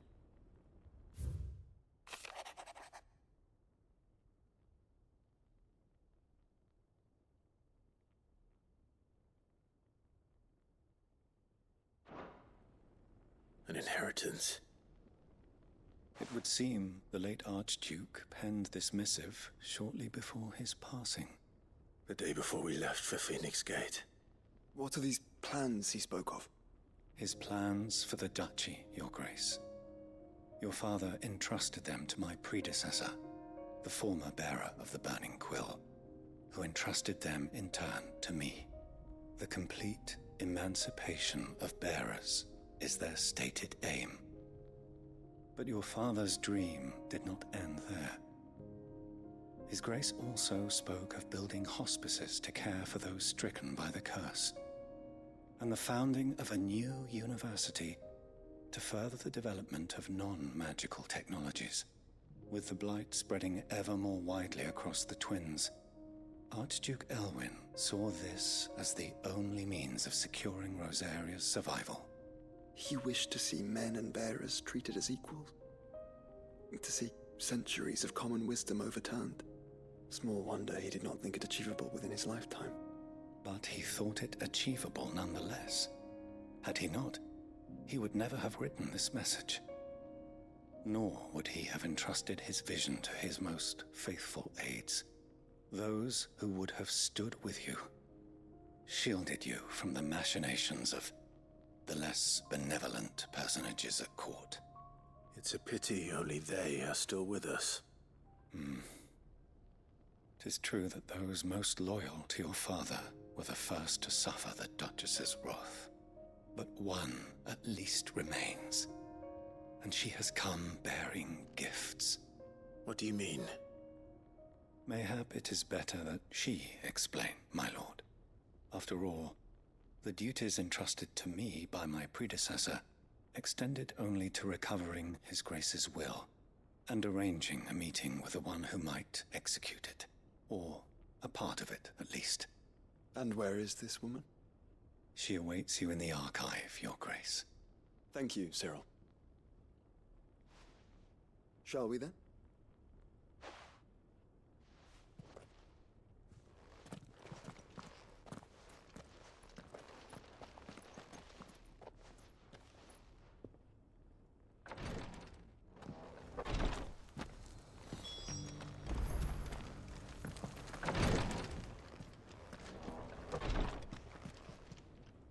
Lord Marquis, if you have a moment.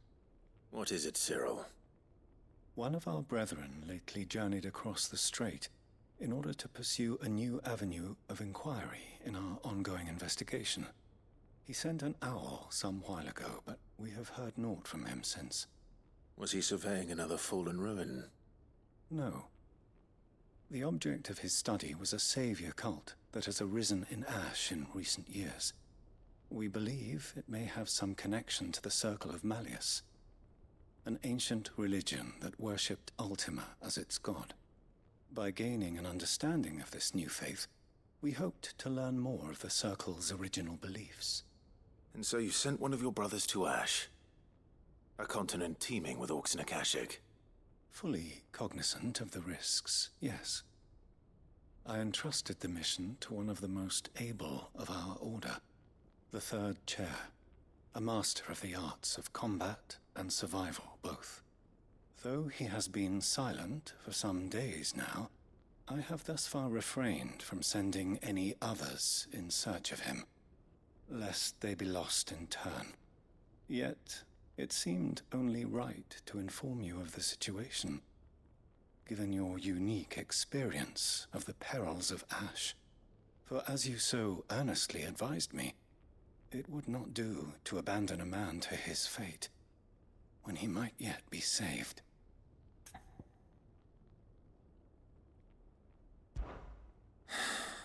It would not. But Ash is a big place. Can you be any more specific? Perhaps. The last owl I received from him mentioned a village where he had heard the cult were wont to assemble. Mickleburg was its name. It lies in the southern reaches of Waloed. If aught ill befell him, I expect it did so there. Right. I'll see what I can do. You are much too kind, my lord. Go then, with my hopes, and may the Firebird's flame ever burn in your heart.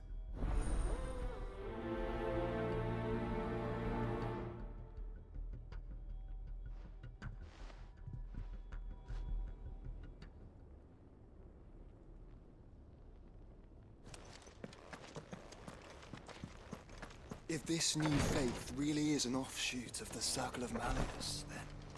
Let's concentrate on finding the third chair first, shall we?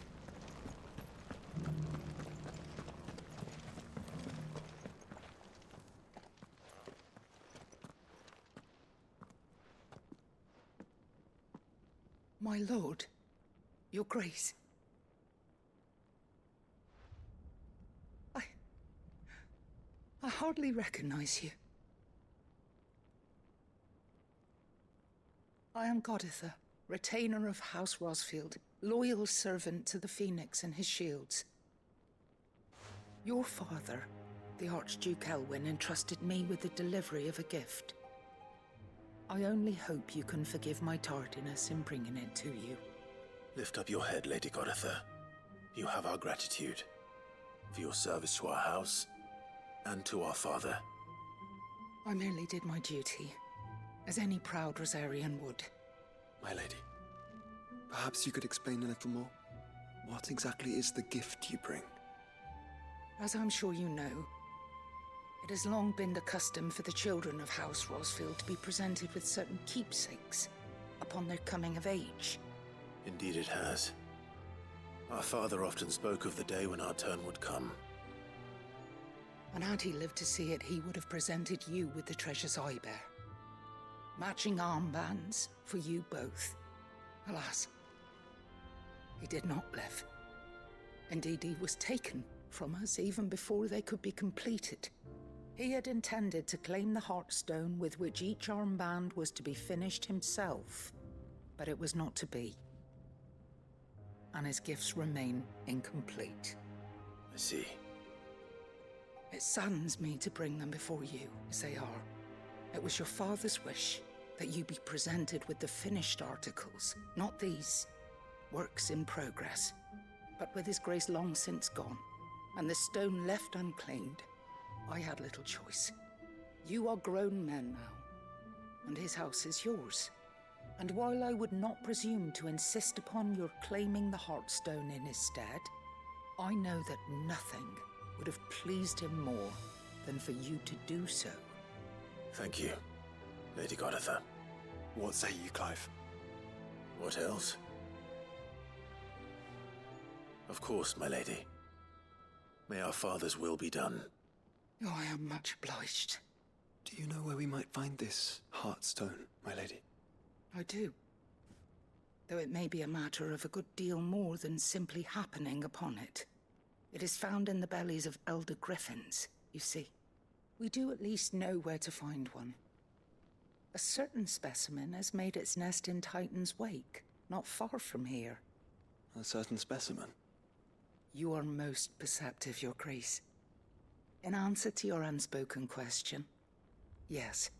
In fact, this is the very same beast your father meant to slay. I have been tracking its movements since you were but a boy. Were you to slay it in his stead, as men of House Rosfield, it would surely make your father proud. What say you, Joshua? What else?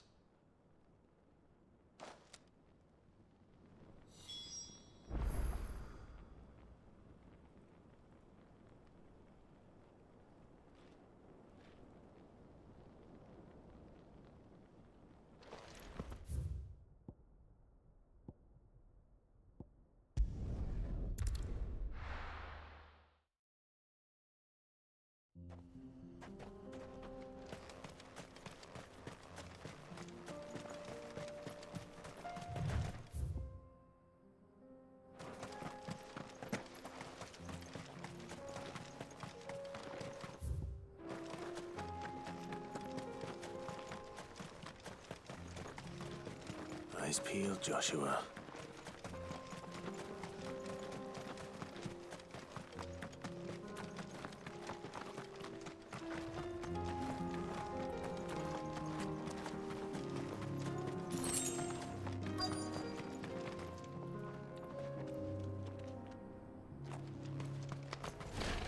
There it is.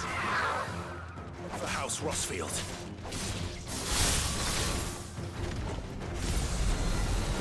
Nice try.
Is this the Heartstone?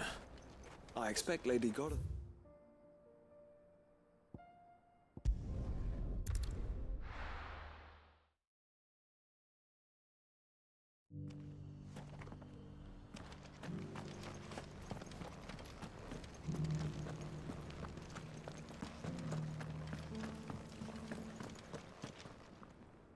Oh, thank the Founder you were safe.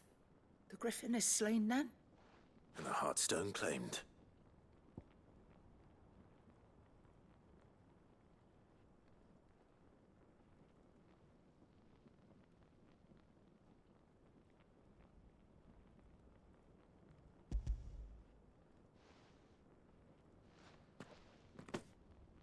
Yes.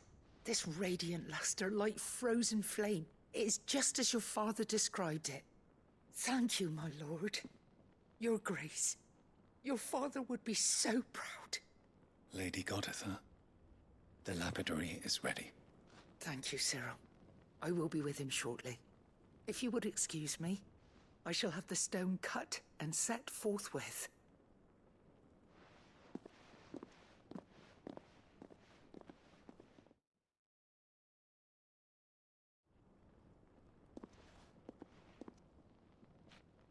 The armbands are complete. Pray, take them. They are yours, after all. Heartstone is harder and more enduring than garnet, or even ruby. It symbolizes unwavering will and devotion. And the graven vines encircling the stone represent the unbreakable bonds between you. It's a message. Father knew we had enemies both inside and outside the duchy. Enemies who would thwart his vision. Only with unwavering devotion would it ever be realized. And only if we stood together, as Phoenix and Shield, as brothers in arms. Only then might those enemies be overcome. Indeed. His Grace knew the enormity of the task he would entrust to you, his heirs. But this was more than just a message. It was a promise. That he would always be with you. Thank you, Lady Goditha, for remaining the steadfast custodian of our father's will. Forgive me, my lady, but there is something I don't quite understand. The Undying told me that after Father died, Mother claimed all of the ducal treasures for her own. Even if the armbands were incomplete, she would surely not have overlooked them. So, how were you able to keep them from her? Because I was the keeper of the vault. Though I was but a lowly servant, your father spoke to me of his intentions for the bands, of the deep love he had for both of you, and his hopes for your future. In the days before the disaster at Phoenix Gate, I discovered that the Duchess had ordered her jewelry be sent away from the castle. It was then that I knew she meant to betray us. I tried to warn your father, but it was too late. When word of the fire reached Rosalith, I knew my time was short. So I took up the armbands and I fled into the night. And thank the Founder you did. Yet my duty to your father was incomplete. Not knowing what else to do, I followed the Griffin, thinking I might claim the Heartstone on its passing. And so my pursuit continued, until Lord Cyril appeared before me. He informed me that His Grace's will had been recovered, and that his sons were alive and well. Lady Goditha, on behalf of my father and all the people of Rosaria, I thank you for your loyal service. As do I. Thank you, my lord. Your Grace, for coming back to us, for giving my service meaning.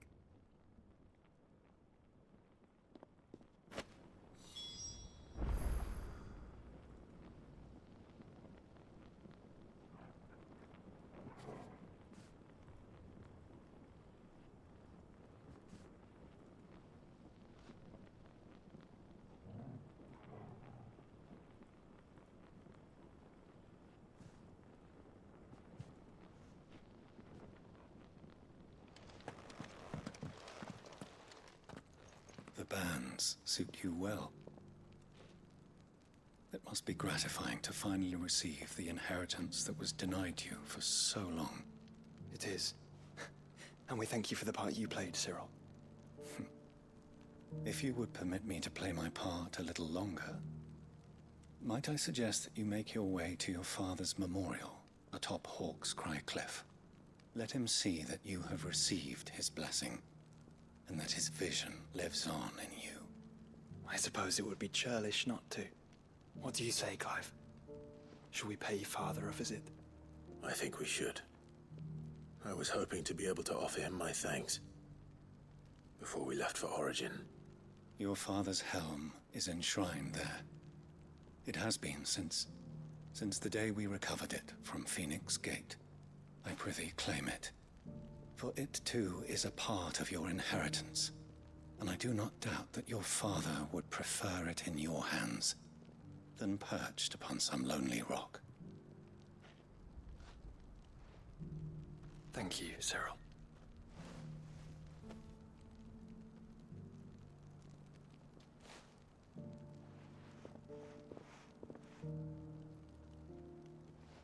Come on, Clive.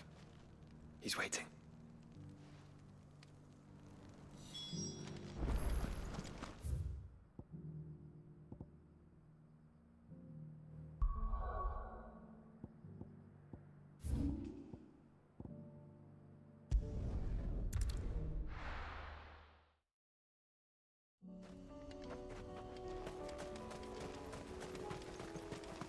Unwavering will and an unbreakable bond.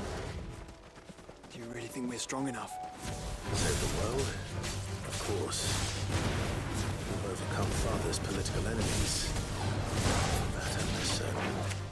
Especially knowing what we know now. Mother was truly capable of. Perhaps these bands would have helped. Knowing he was with us made all the difference.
just back there.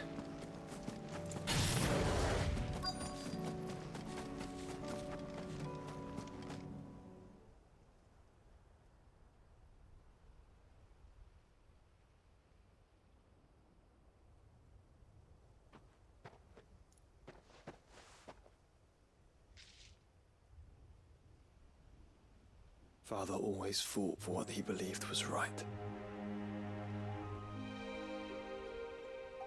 It wasn't until that night at Phoenix Gate that I realized I had never fought for anything. I always had someone else to do the fighting for me.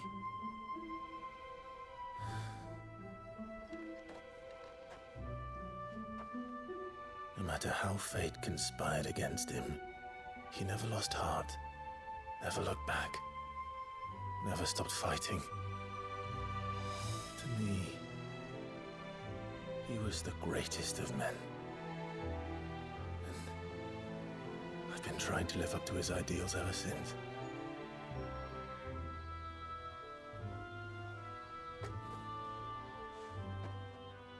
We all have, Clive. We all have. And we'll keep trying. Because that's what he would have wanted. What he would have done himself. Even if it meant standing against the very gods in the heavens. I shall be borrowing this, Father, if I may. That you might watch over us as we follow in your footsteps.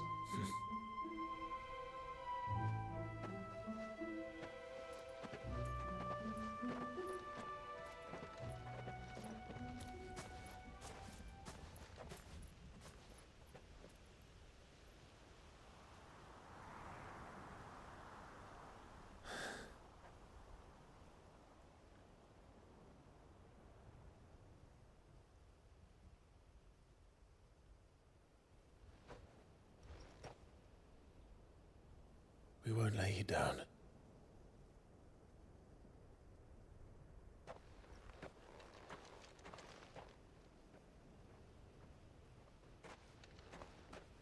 Onward then. Onward. To the end. And to a new beginning.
again. Carava, if you were a tortoise, Torgal, where would you hide?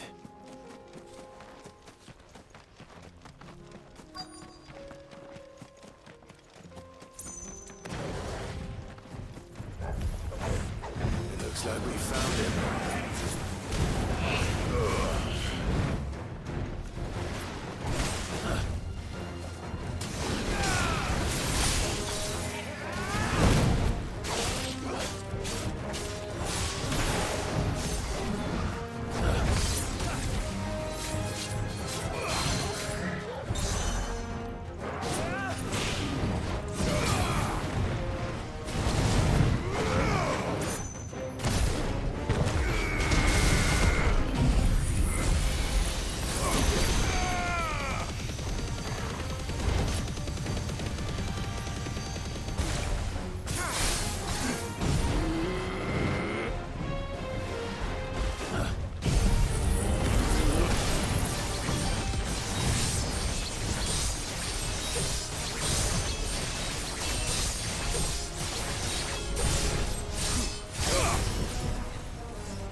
It's over.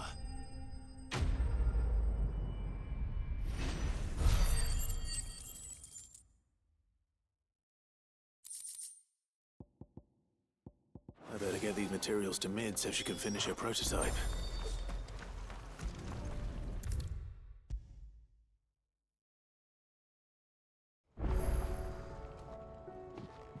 Mid, tell me this is all you need.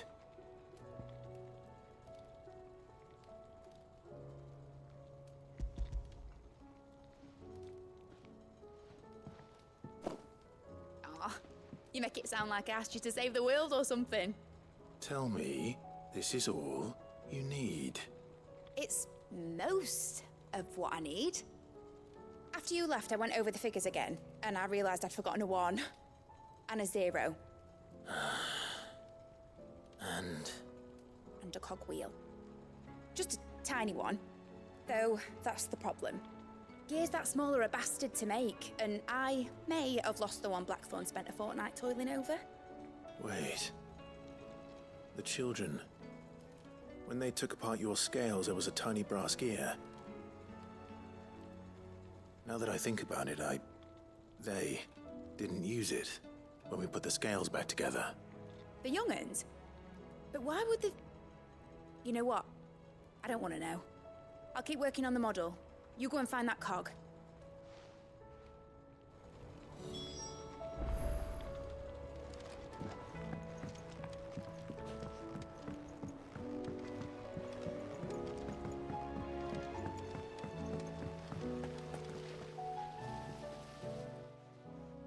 Sid! Is Mid still hiding from us? She wasn't hiding. She's fine.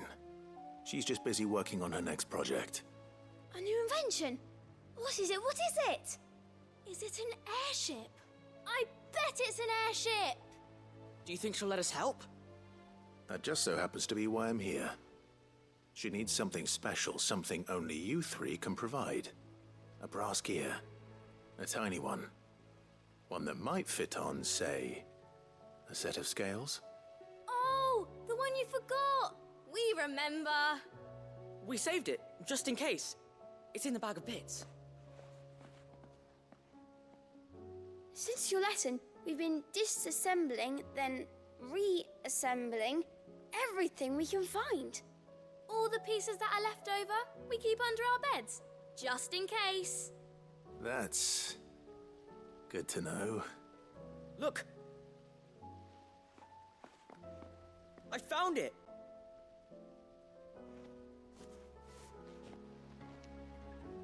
Is that all? Just the gear? We have more pots if Mid needs them. That's all for now. But I'll let Mid know about your... hoard. Just in case. Thanks, Sid.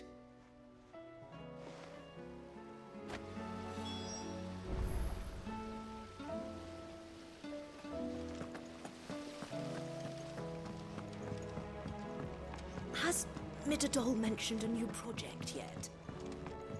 Not exactly. She seems preoccupied. Well, did they have it?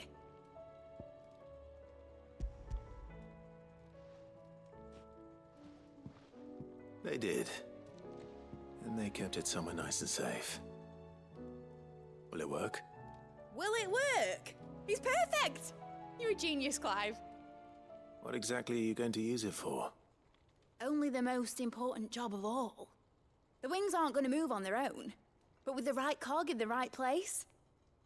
Well, you just wait and see.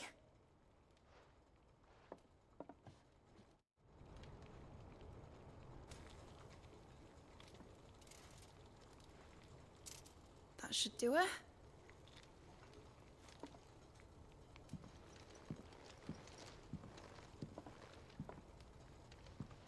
Here goes nothing.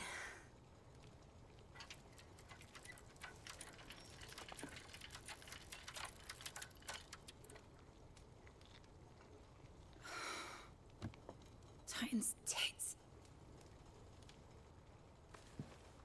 It wasn't supposed to fly, was it? Of course it was supposed to fly. Wouldn't be much of an airship if it didn't. Honestly, these bloody engines are driving me mad. I was so sure this would be the day she soared. The Mithril engine was made to make dreams come true. But maybe this is one dream the world's better off without. Show folk how to take flying. It won't be long till they're raining death down on each other. People will lose their homes. Children, their mums and their dads. Like I lost mine. I'm sorry. So am I, Clive. So am I. Sorry that I have to choose. Do I follow my head, or do I follow my heart?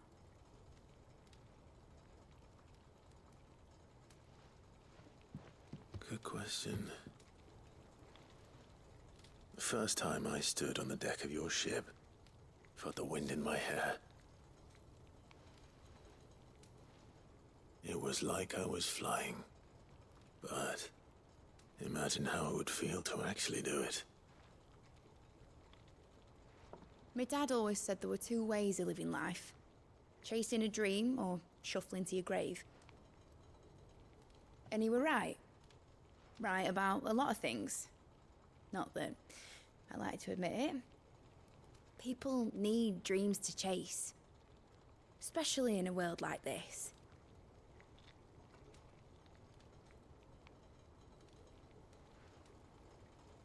Right.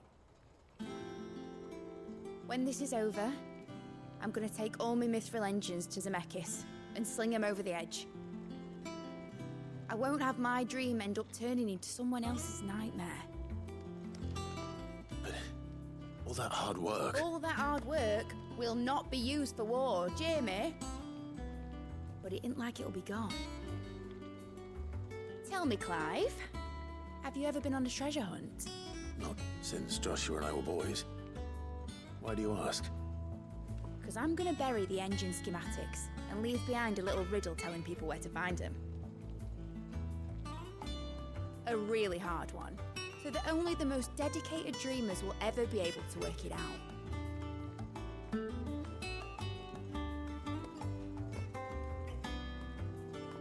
Ooh, I can picture it now. Some daft general squinting at the words with a gormless expression on his mug. Like that one, yeah. Right.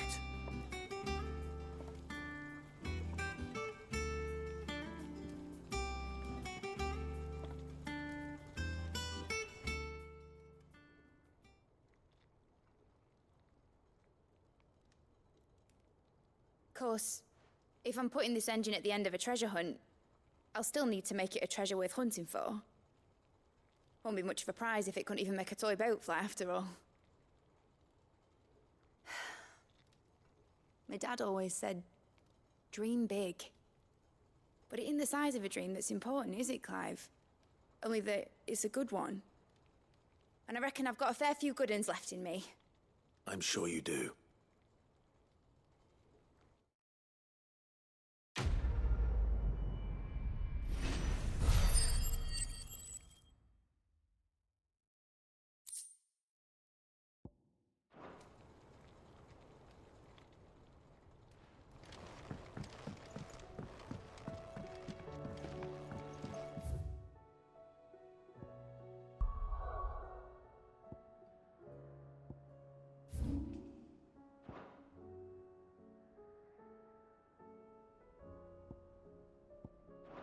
Has Midadol mentioned a new project yet?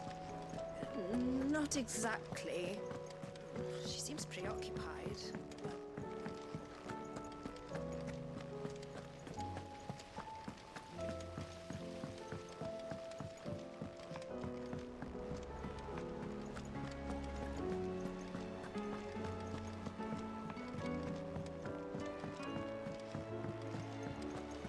There's something about it. I feel like it's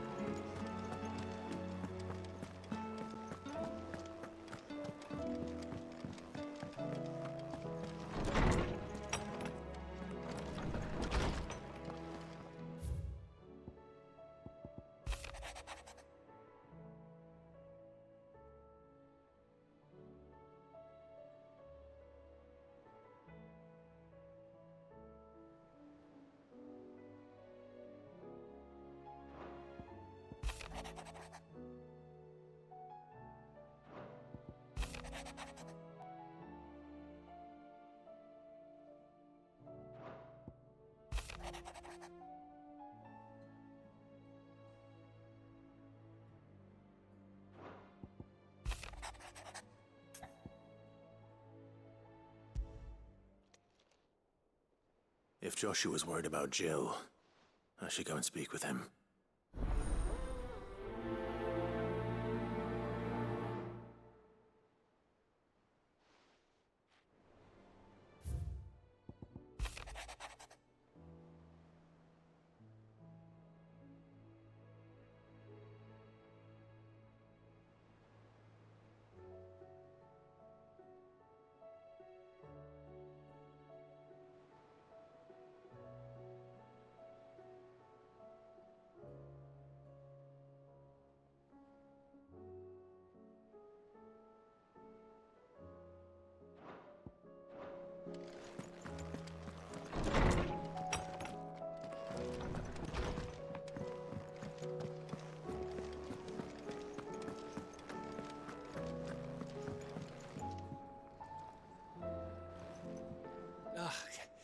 You alright?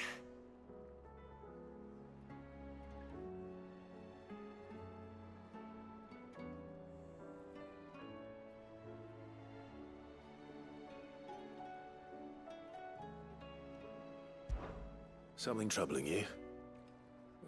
No more than usual. It's just... Etta's baby will be coming soon, and I wanted to make something for it. I'm sure she'd like that. Back in the north, families would always make gifts when a bairn was on the way. Yeah, let the little tykes know they were welcome in their new homes, like. So, what's the problem? Well, the problem is that Etta's due any day now, and I don't know if I'll be ready in time.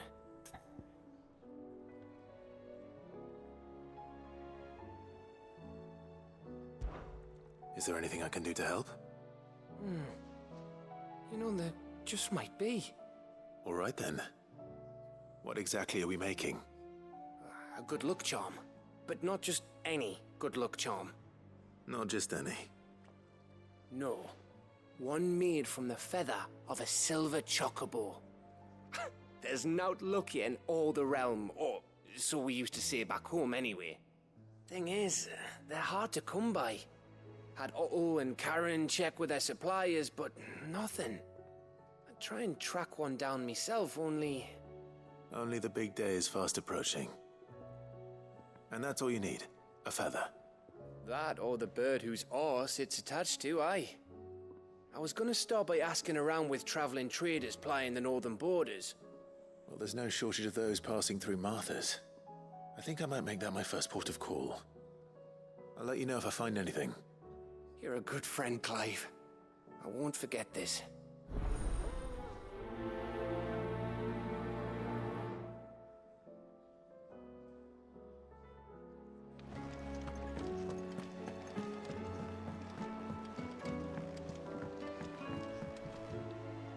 Joshua, I read your message. You're right. Jill is different. I don't think I'd realized how different, but since we returned from Drake's Spine, I've felt it more and more. I suppose it's not hard to imagine why. She doesn't think she belongs anymore. And that's why we need to remind her she is still one of us. To let her know that we still need her. Now more than ever. That you still need her. But how to do that? When last we were truly close, we were but children. Of course. Do you remember the time we accompanied Father on his annual tour of the Duchy? And Jill and I broke from the procession to ride up Man's Hill. To see the snow daisies, I remember. It was the first time Father had allowed us to join him. And when he realized you were missing, he had the entire retinue down to the pot boys combing the countryside. In the rain. A thunderstorm forced us to take refuge in a grove of oaks before we'd even made it halfway there. It was the Lord Commander who finally found us, and needless to say, he was none too pleased. Then it seems you and Jill have unfinished business. What do you say? Man's Hill. It's not that far. Oh, true. Though I suspect it is also much changed. Little in southern Rosaria remains as it was when we were children. You're saying I should go and scout the area for bandits? I'm saying we should first go and see if there are actually still any snow daisies left. What would you do without me, Clive?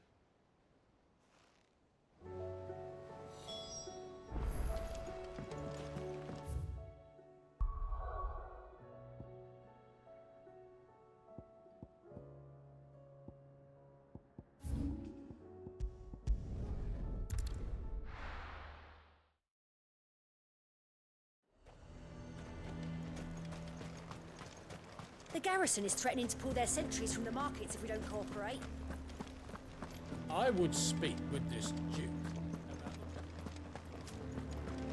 Saw the captain just now. Wasn't wearing his uniform. Your town needs you. I need you. But the Duke would have me come Do you have a moment, Clive? What is it? It's the Duke, unsurprisingly. His Eminence has assumed full control of the garrison and put every able-bodied man to work on the fortifications. The town was left all but unguarded, so Philippe was compelled to form a citizens' watch to fill the void. And though my dear boys have been characteristically willing to assist him in this, they want for bodies. So I was wondering if you would lend them your strength, that the people of Northreach might sleep easier, if only for a few nights.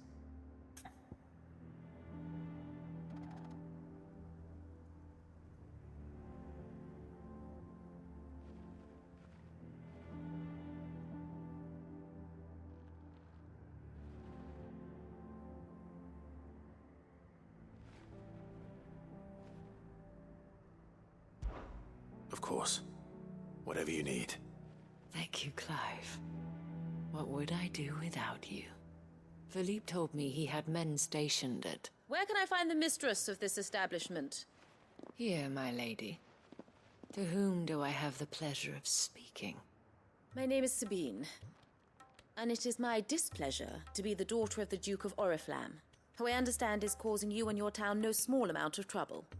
I wish to speak to you about what might be done. Very well. Let us speak. I trust you'll forgive me, Clive. Absolutely. Our conversation can wait. Please, proceed. As you know, my father is a most overbearing and supercilious man, and I join you in objecting to his every action. Indeed, I owe you my thanks for continuing to argue against his reckless plans. Yet I fear he is not one to be swayed by reason. No. He must be made to face the consequences of his actions. And who would make him do this? I would. Myself and several other like-minded individuals. Were you to join us, we would surely have the strength to drive him from Northreach for good. Does that not seem a trifle drastic? Drastic action is precisely what is called for. Unless you are content to see your people downtrodden and dispossessed. My father would have it that citizens exist only to serve the Empire. That they should be forced to make every sacrifice to ensure her revival. But he is wrong. It is not the people who must serve the Empire, but the Empire who must serve her people. He's always been like this. Scornful of the opinions of anyone he judged beneath him. But he cannot be allowed to ride roughshod over the common folk any longer. We must fight him. By all possible means. Fight him? No. My purpose is to quell the tension in Northreach, not to stoke it. Respectfully, my lady. Our only chance of saving this town depends upon every one of us uniting against our common enemy. Your father and his followers included. While I understand your frustrations, I cling to the hope that he may yet be won round.